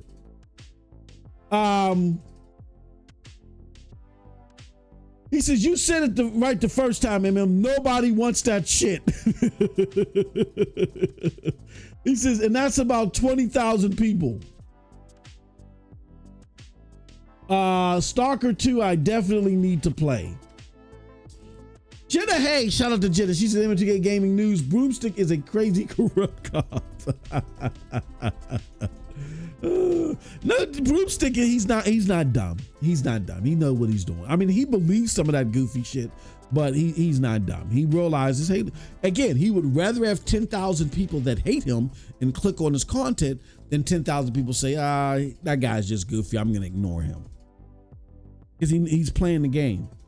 Cyberpunk is a great game and has severely improved, says Cherry Man Gaming.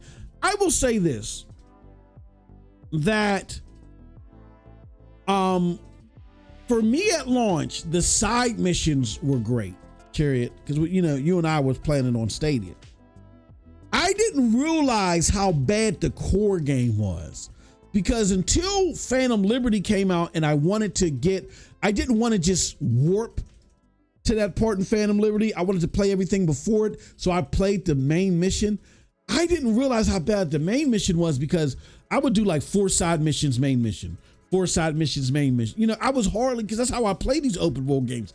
I'm hard, like Far Cry 5 right now. I have yet to beat, that's my favorite. I've yet to beat it. I got like close to 200 hours in that game. I've yet to beat it. Because that's how I play these open world games. I'll do like 4 or 5 missions, just fuck around shooting up people, collecting shit. I literally play it like a real live open world.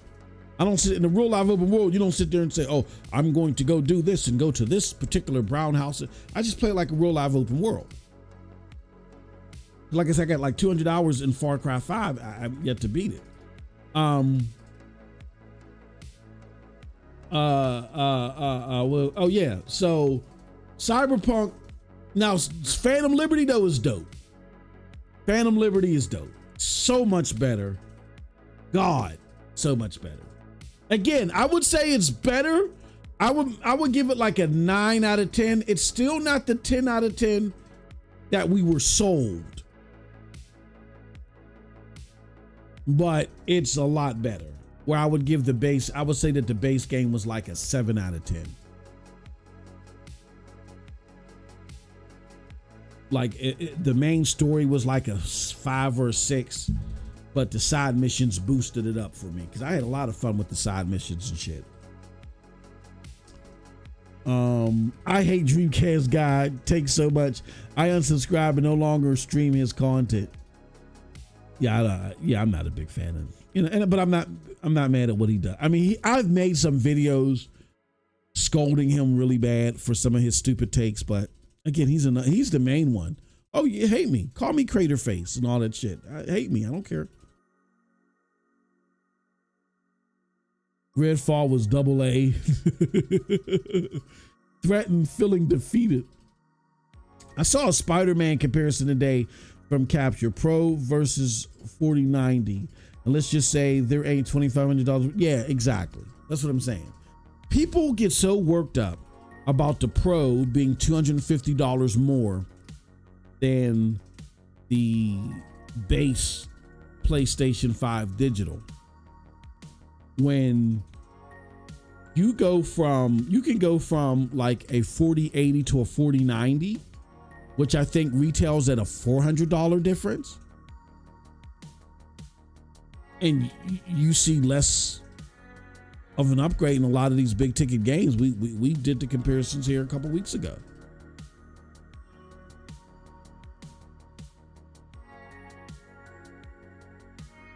He said, what's wrong with my 30? Nothing wrong with your 3080. It's better than my 3070. It's just those we got mid-tier cards because they're not doing the top tier stuff, 4K 60. They can't do them. So they're mid-tier cards. Ain't nothing wrong with them. Hey, if you game at 1440p 60, then that's fine. That's not top tier gaming as far as performance is concerned. That's mid-tier gaming. A lot of people don't, now that 4K is the ceiling, 4K 60 is the ceiling, you got to be in that area. You got to be able to do 4K 60 medium settings at least above 50 frames per second in order to, with most of these demanding games, in order for you to have a top tier card. If your card can't do that, then you're a mid-tier. And I have a mid-tier card. Just run Burning Shores on your PC. Yeah, that'll be a great comparison. All right, so last thing I do want to talk about before we get out of here. What do you guys here? A couple things I want to talk about. First, let me do a poll. Let's do a poll. And I want to get Cold Blood start on this. Start a poll. Are you interested in a placed PS5 handheld? What do you, Cold Blood? This report out here that says there's a PlayStation 5 handheld in the works. What do you think about that, bro?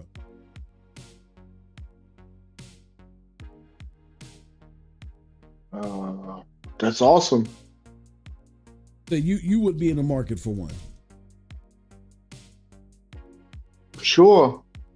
I mean, I was in the market for a Portal, so why wouldn't I be for a real fucking PS5 in my pocket? Like, bro, that's if they can pull that off, and that bitch has no downsides to it. Mm-hmm. They just won fucking gaming in its entirety. When do you think What do you think it would cost? Hey, y'all didn't like the price of the Pro. get ready. If you want a fucking device that will do PS5 gaming for you, Yeah. at the same fidelity level that the actual PS5 does, yeah, you're gonna be paying, bro. Yeah. No way around it. Like, I suspect about the same as a Pro or even more. Mm-hmm. Yeah. No, I agree. I could easily see 800. But I mean, they could also do caveat gaming and make that motherfucker only 500. But then Yeah. the question is, how long is that fucking battery gonna last? Yeah. Yeah. And at what fucking resolution are you playing that shit?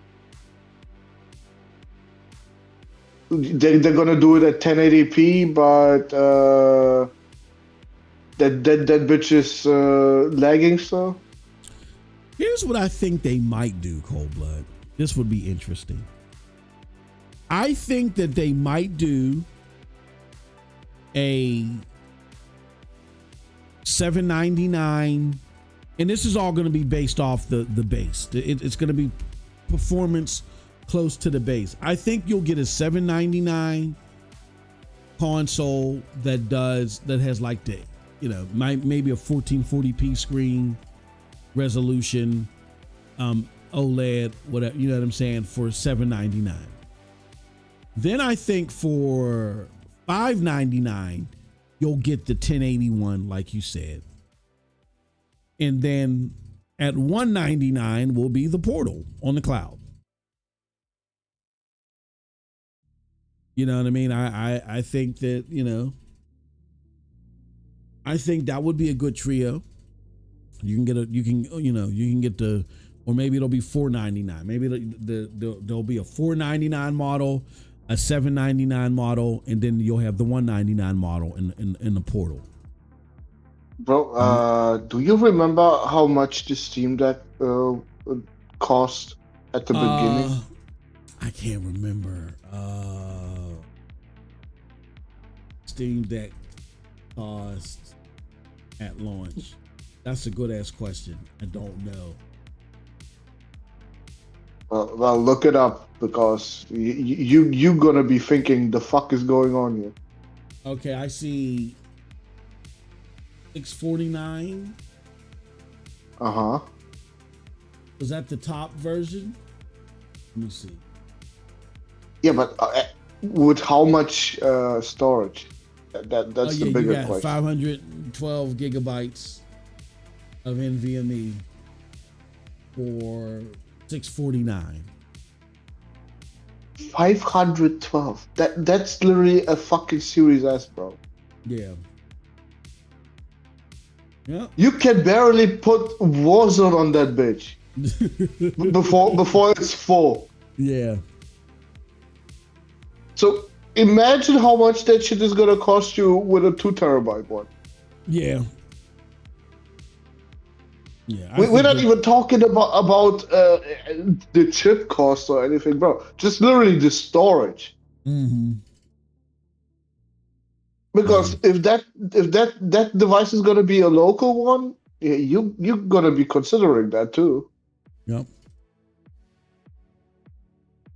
I think that's why I think $799 for whatever the top version is. Oh, it's gonna be a hard sell. I can tell you that right now.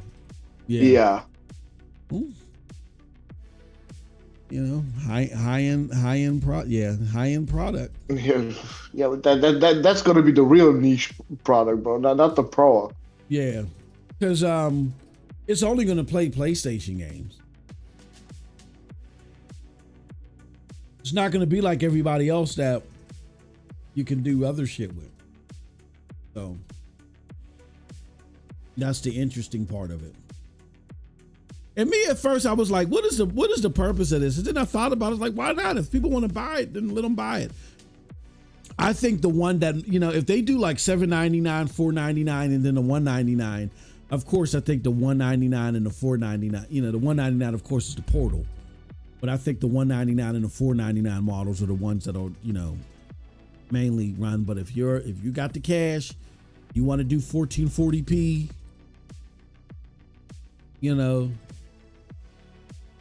might do one for $7.99. It wouldn't surprise me. Like you said, the storage would be dog shit though. It would. Storage would be what? Like you said, probably you're lucky to get a gig. But granted, that's where the cloud would come in. I'm pretty sure all three of them are going to have cloud integration. All three of them would have cloud integration, and that's again if there is three, whatever number that they have. This native handheld is going to have cloud integration, so it'll be like the cloud. Okay, you only have so much storage. Okay, we'll play it on the cloud. If you don't want to keep deleting shit, play it on the cloud. So yeah, at first I was like skeptic. I was like, what the fuck why? This doesn't make any sense, but it does make sense. No, it's Moss, just it's all gonna about the pricing.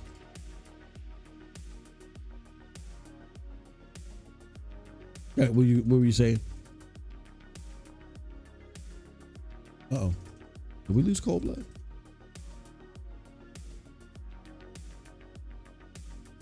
I think we lost Cold Blood.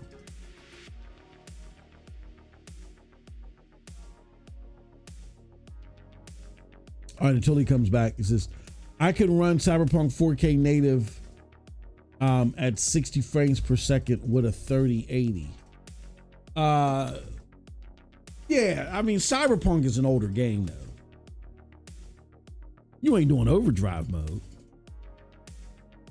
And that's with DLSS. You're not doing them settings is low, buddy. Them settings is low, buddy. You're not doing pathway tracing. Near, buddy, even with DLSS. Unless you put it on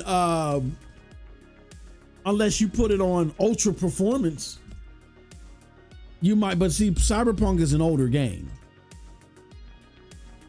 which they've had several years to optimize up until now. That's different. And then they've optimized it, so much in such a better fashion that they were able to add pathway tracing and integrate it with DLSS technology. That's different. Yeah, but you ain't getting, trust me, even with even though you're a step above me, bro, a significant step above me, you are not getting what's it called at 60 frames per second on any unless on ultra performance, bro. Them settings are low. That's for the PS6, not this gen. Oh, okay. Yeah, I kind of figured that I don't know if it's coming out this gen.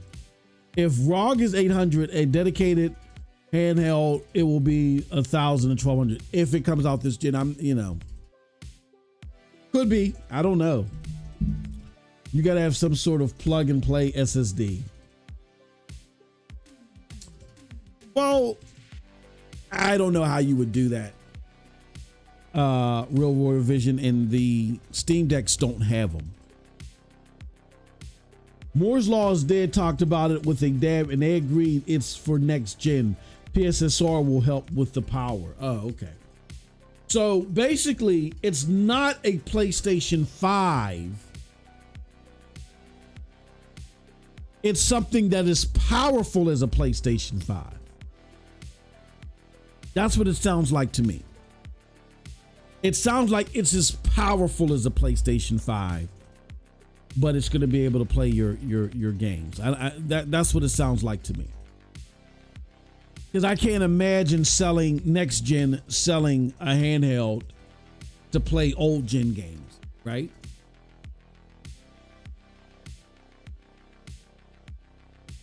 I would imagine that it would have PlayStation 5 power in it, but then it would use some upgraded version of PSSR to allow you to, I don't know. But again, this is all speculative. I have no idea. Geek says, you didn't use DLS. Okay. Huh? Just cut off well, okay, if you cut off ray tracing. Okay. Okay, if you cut off ray tracing, I can see it because Cyberpunk's an older game. So if you cut off ray tracing, don't have pathway tracing, I could see it. I could see it. Yeah, T. Harrison, Mark Cerny, we trust. Absolutely. Absolutely. All right. It's Cold Blood. Is it Cold Blood? Are you back? I see you hop back in. Can we hear you now? Okay, good. Okay.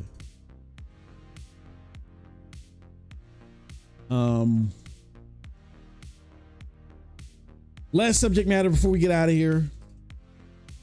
Kadokawa, Cold Blood. I kind of mentioned that a little bit. But what are your thoughts on this potential purchase? I know we laughed at the bots a little bit last week, but based upon these reports that are coming out, it's starting to seem a little bit more and more each day that it might be true. That they actually were trying to broker a deal a while ago. If this thing happens, what do you think about it?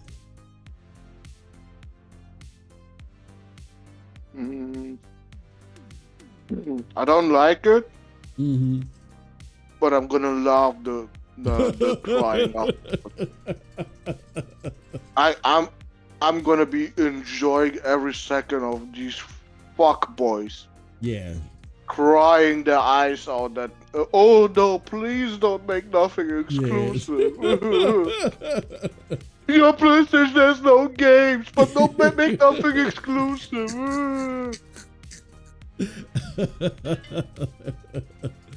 Yeah. Oh, bro, I love the shit out of this. Because I also love From Software games, so it's a win-win for me. Yeah, like, I mean, and again, we kind of talked about this last week and you mentioned it. To be transparent, you said you don't like it, but Xbox has created this atmosphere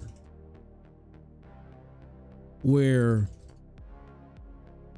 had they not done Bethesda, and I get Bethesda. I kind of get Bethesda.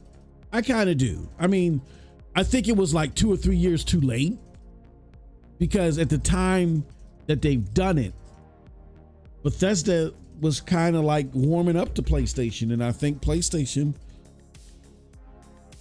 was actually doing Bethesda some good and helping them get out of the rut that they were in. I think if they would have continued working with PlayStation, even with more exclusives, I think they would have better games. I think Starfield would have been better. But whatever. Like if Starfield would have been exclusive, right? For like a year or so. I just feel like I'm not saying it would have been great. I still think there were like mistakes made, like with the 1,000 planets. There should have been like maybe 100, something like that. But I think a lot of the core mechanic, like the game feels soulless. It feels empty and soulless. Unlike any other Bethesda game before, even Fallout 76 felt like it had more of a soul than Starfield.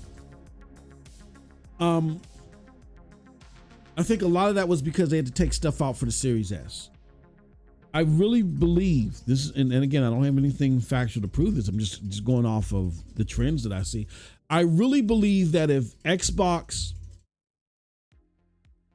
would have had to wait a year with their Series S a year or so, and the game was developed with solely PlayStation and PC in mind, I think we would have gotten a significantly better game. I just feel like so much had to be cut out in order to... Wishful thinking.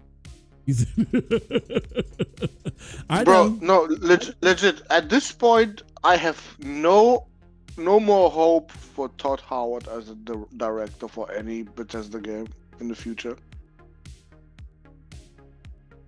Yeah, I think that Todd Howard had a great idea years ago, and the magic that we were expecting from Todd Howard is no longer going to happen. Like the best we saw from it was Skyrim. And I'm not saying Starfield would have brought back that magic. I'm just saying it would have been, I believe it would have been a good game. I think looking at Todd to bring something revolutionary here on out, I wouldn't expect it. But for him to give you a good open world experience, I think he could still make good open world games, but that's not going to happen anymore with him under Xbox. You can forget that. It's over. That's over. That, like, I don't know if you saw it, Cold Blood, but he did an interview. Him and Phil both did interviews, and they were talking about Shattered Space, and they said the problem with Shattered Space is maybe they should have added the buggy in it or something, like, you know what I mean? And this Matt was breaking it down like, bro, when I read that, mm-hmm. I was like, are you fucking kidding me right now? Mm-hmm. Yeah. So you're telling people you would have made the shit that they wanted from fucking launch, yeah? Mm-hmm. You wanted to put it behind the fucking paywall? Yeah. That's what you're telling me right now? Yep. And that would have been better? Yep. Oh, you fucking done. As a director, as a developer, I don't give a shit. Fuck you. Mm-hmm.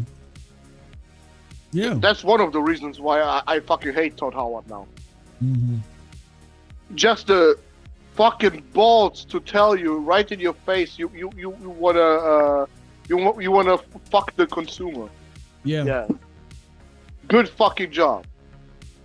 Yeah, I think the best of Todd is done. I think the BSG games, like, y'all can try Elder Scrolls 6 and see where it goes. I don't have much faith in that. I'm gonna be honest with you. I think Todd's best bet is to simply just go and work with TV teams to adapt his games. That's it. I think Todd's days after Elder Scrolls 6, I think that should be his last game. Maybe he can bring back some of them. I don't know. Under Xbox, hell no. If Phil Spencer's still there, you can forget it. Maybe he can bring back some of the magic in an Elder Scrolls 6. And then after that, just be done, Todd. And just go out and just start, like, partnering with Amazon or whomever, NBC, Universal, whatever, and to make adaptations of your games. That's it. Yeah, I've used it. I founded the term creatively bankrupt with him. Todd is creatively bankrupt. It's just, and it's unfortunate. It's sad to see because for me personally, the Fallout game, they changed how I play games. Like, I've never, at the time that it came out, I've never experienced anything like it. It was just like mind blowing for me. And it's literally changed how I play games because that's the Fallout 3 is the first game where I said, now they're telling me that I don't have to follow the main story. That as soon as I get past this megaton, I can just go and do whatever I want to do. That's what I'm going to do. And I did the whole megaton thing. And then I just journeyed. And I was journeying for hours and hours. Like next thing I know was 20, 30 hours later. And after the Megaton City, I didn't do anything. And I was like finding so much shit and weapons and coming across certain creatures. And I said, fuck it. Well, let me go back on the main story and do a little bit. And I did a little bit of main story. And I was like, that was cool. But I had more fun out there. Just journeying and doing random side missions that came out of nowhere. I came across this. It was more fun to me, and that changed how I play games. That's why I play games because of Fallout 3. It's sad to see that, to play Starfield. And when I listen to Maddie play, like, here's what I'm going to say. And nothing, Doc, you know I love you, brother. I know I love you, but you're going through a phase right now where you're kind of like in denial about Xbox. And I told you, you're going to go, I went through the same phase. So nothing, but I still love your content, but I gotta take away your sticker momentarily. I gotta take away your sticker. I gotta give it to Maddie Plays. I love Mr. And he still loves Xbox. So it's not about me loving somebody that hate, but the way he talks about why he likes or why he dislikes what he does, it makes so much sense. And when he was breaking down, the problems with Bethesda now, I said, this dude is so right. And the problems with Starfield, like, people would come to me and I know they would do this to you too, Cold Blood, but you don't give a damn. That's why your name is Cold Blood. But they would come to us and be like, oh, you're not giving it a chance. There's so much you can do in Starfield. But it just felt so like dumb. And he broke it down and it didn't even hit me. It's like how I described in Fallout 3, I would go out and instead of me going on the main mission, I would just go out and do random shit, right? But what made it rewarding is that I would find the Lincoln repeater and I would find like all these special weapons that just changed the gameplay for me. You know what I'm saying? Okay, I couldn't fuck with these monsters, but now I can because I found the Lincoln repeater. You know what I'm saying? You find handcrafted, manually made weapons and loot that change your gameplay. Where in Starfield, everything is AI. It's so lazy. Everything is AI generated. It's just massive and lazy. So you go through all these caves and all this stuff in Starfield the same way I would go in Fallout 3. No. Wait. That's misinformation. No. There are unique weapons, just not a lot. Okay. Yeah. Well, I'm okay. I'm not. I didn't say that. Did I say everything was AI generated? If I did, yeah, I made a mistake. Okay, no, I didn't mean that. Most of the stuff is AI generated. So you would go through a cave or go through a mission like me. I would, approach it like I would normally approach a Bethesda game, and I would go, to like a building, go all the way through the building and get to the end and get to this big loot box like you do in any Bethesda game. Open the loot box and it's a bunch of AI generated crap that means nothing. That doesn't do anything. I'm just breaking it down. Got a lot of pretty colors in it, right? It's very colorful, like a bag of Skittles. Like, oh, legendary, but it means nothing. Like out of all the loot that I got out of Starfield in like my 30 hours of gameplay, there might have been like 2 guns that I discovered. To Cold Blood's point, yeah, and I apologize for misspeaking. I thought I snoozed this goddamn DM. This thing irritates the shit out of me because all they do is argue. Anyway,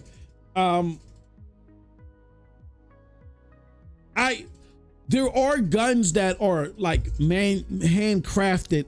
Or an armor that is handcrafted. I'm talking about when I go on like my side missions, the main thing that I like to do, and I just get this AI generated crap. There might have only been 2 guns in 30 hours of doing that. Because that's what I did most of the game. I was just going doing side stuff. 2 guns. I've come across dozens, not hundreds of weapons in 30 hours. Only 2 guns that were even worth it. This after hours of going through it's bad. It's bad. So yeah, I don't have any faith in Bethesda. Now, what does that have to do with Kadokawa? It's just, yeah, Bethesda made sense. And just like Bethesda made sense, Kadokawa makes sense to me. Even though I don't like it. I can understand that. Kadokawa kind of makes sense, but I don't like it. And I don't like the precedent that it was set, because had Xbox not bought these things or went on this buying, we probably wouldn't see a lot of this. Like, it was unheard of. Like, why buy these companies? And then Xbox did it, and that sent ripples through the entire gaming industry. So you have them to thank. for all this crazy solid consolidation. It says that Mark Cerny we trust, says T. Harris. Rumors say that they want to prevent a hostile takeover from South Korean. Yeah, that's one of the things that they said. I hope Xbox does not buy out Tripwire.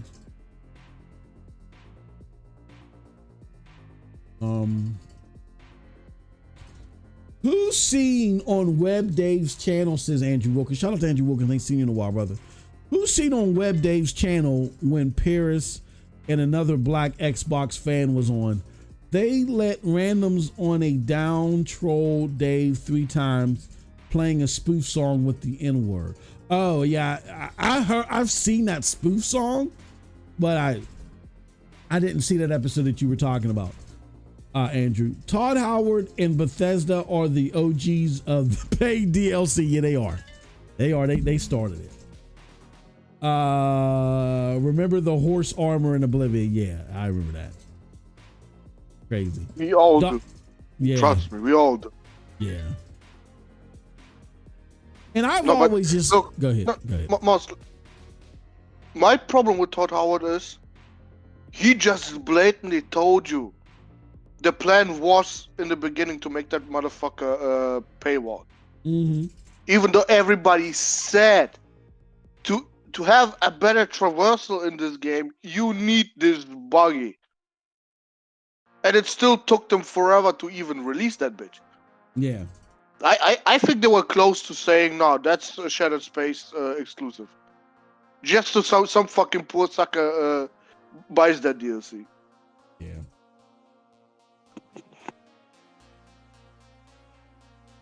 Yeah. Well, they got people. Ain't getting me. They got people. That's a damn shame. And there's people that actually.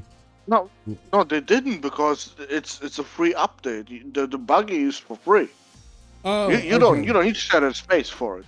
Okay. But just that he insinuated that the plan might have been before, that buggy. Nah, fuck you. I was like, fuck you. No, that's disgusting. You even telling us that was your plan. Like, you don't give a shit no more. Yep.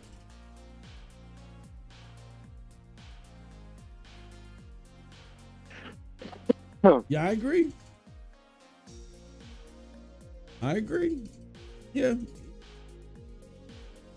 I mean, Todd Howard has not always been an angel but at least, the trade-off was, okay, he was giving you great experiences.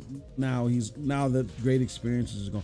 I remember way back in the day when I was young, I used to have this boss that, because I was just a goofy motherfucker. I would always imitate him. He had like this crazy accent, and I would imitate him and shit. And they tolerated me because I was like the best worker on the floor. Well, something had happened. I had went for an interview for a job, and I didn't get the job. And I knew I should have got the job, but I was like, no, he just, he didn't put me in. I was real young. He didn't put me in because he didn't like me because I imitate him and all this stuff. So I started to say, well, if they're not going to give me, a better opportunity, then I'm just going to do less work. And so the guy realized, he said, look, man, let me have a conversation with you. He said, look, do you sit here and mock me and do a bunch of goofy shit? I was like, yeah. And he's like, I tolerate it, don't I? He's like, yeah. He's like, you don't see me tolerating that from anybody else. I was like, oh, okay. He says, why do you think I tolerate it? I don't know. He said, because you're my best worker on the floor. He said, don't you dare take away your work ethic, but keep the goofy shit. So I won't tolerate it anymore. And I said, oh, okay. Okay. You know what I mean? Like, you can give up the goofy shit and keep the hard working. And that's one thing, you might get some more opportunities, but don't stop the hard working and keep the goofy shit. And that's how I feel like with Todd Howard. Like, okay, Todd Howard tried to do that with the horse skin or whatever it was, and tried, some shit with DLC and monetarily or whatever. He's tried some other fuddy duddy shit. Like, people looked at Fallout 76 said that was supposed to just be the expansion of Fallout 4, and you tried to do something funny with that, whatever. And it was tolerable while he was still making good stuff. Now you ain't making good stuff no more, bucko. So that's why I said, if the well is dry, just become an executive producer of TV shows, adaptations of your of the IP, and turn the keys over to somebody else that can do better. Blue Fire Demon said, what are we talking about? We're talking about Kadokawa, really. Ironically, we're talking about Kadokawa and Sony. And why, even though we don't like this, why personally, Cold Blood and I see that buying these companies have become a necessity because Microsoft brags about it. So. All right, so let's end this poll right here because we're about to close up shop. He says, are you interested in a... Bro, wait.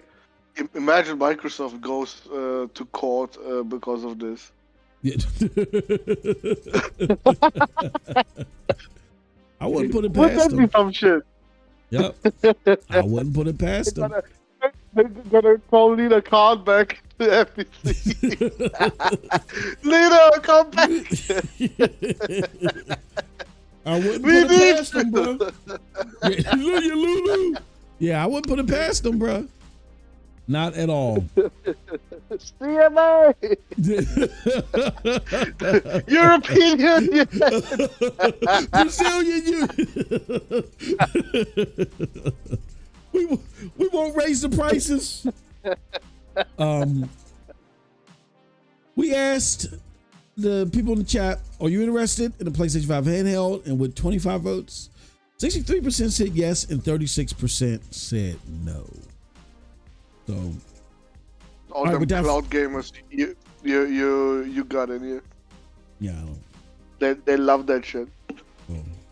I got it. I've had a couple of, and again, I'm still an advocate for cloud gaming. It's just I have a few videos that I've been doing where I'm really pulling their skirt up and I'm telling them, you got to do more.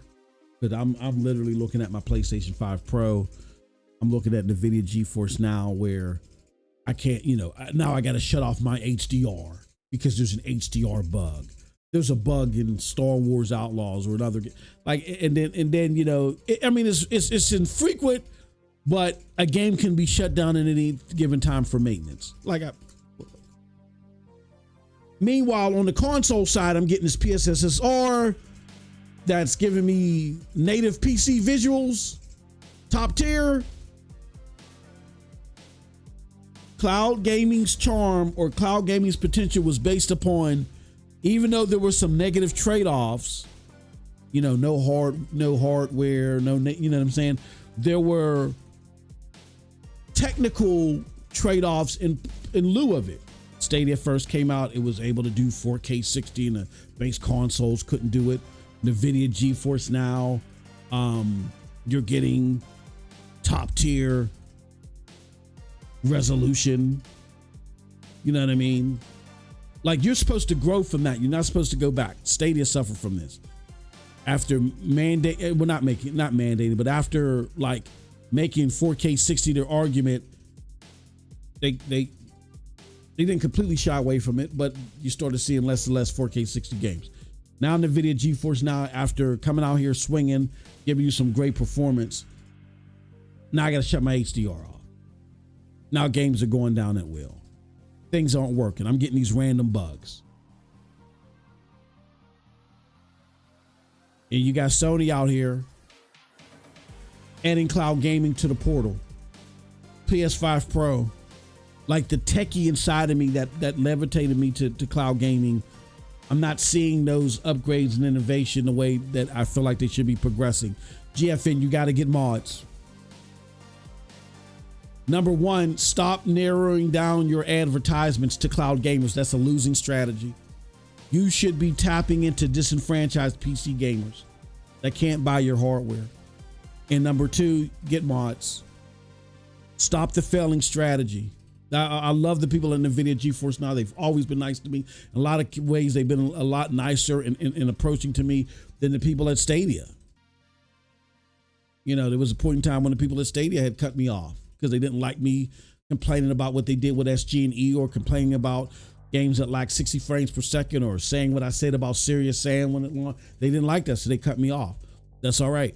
NVIDIA GeForce Now people never did that. I give y'all kudos for that. Here's what I am going to say to you, though. I've always thought your strategy was punching beneath yourself. The cloud gaming community that's out there now are cloud gamers based off of convenience. They have nowhere else to go. Where are they going to go? They're not going to go anywhere. You need to start punching up and saying, hey, look, like Cold Blood, for instance, said, look, you know, my experience, you know, I didn't see a lot of the bugs there because of the higher CPU. That's what you need to advertise. You need to build on that and go to the disenfranchised people that can't build powerful rigs. I'm not seeing that charm in the technology side. It's all about convenience. And to me, that's a losing argument.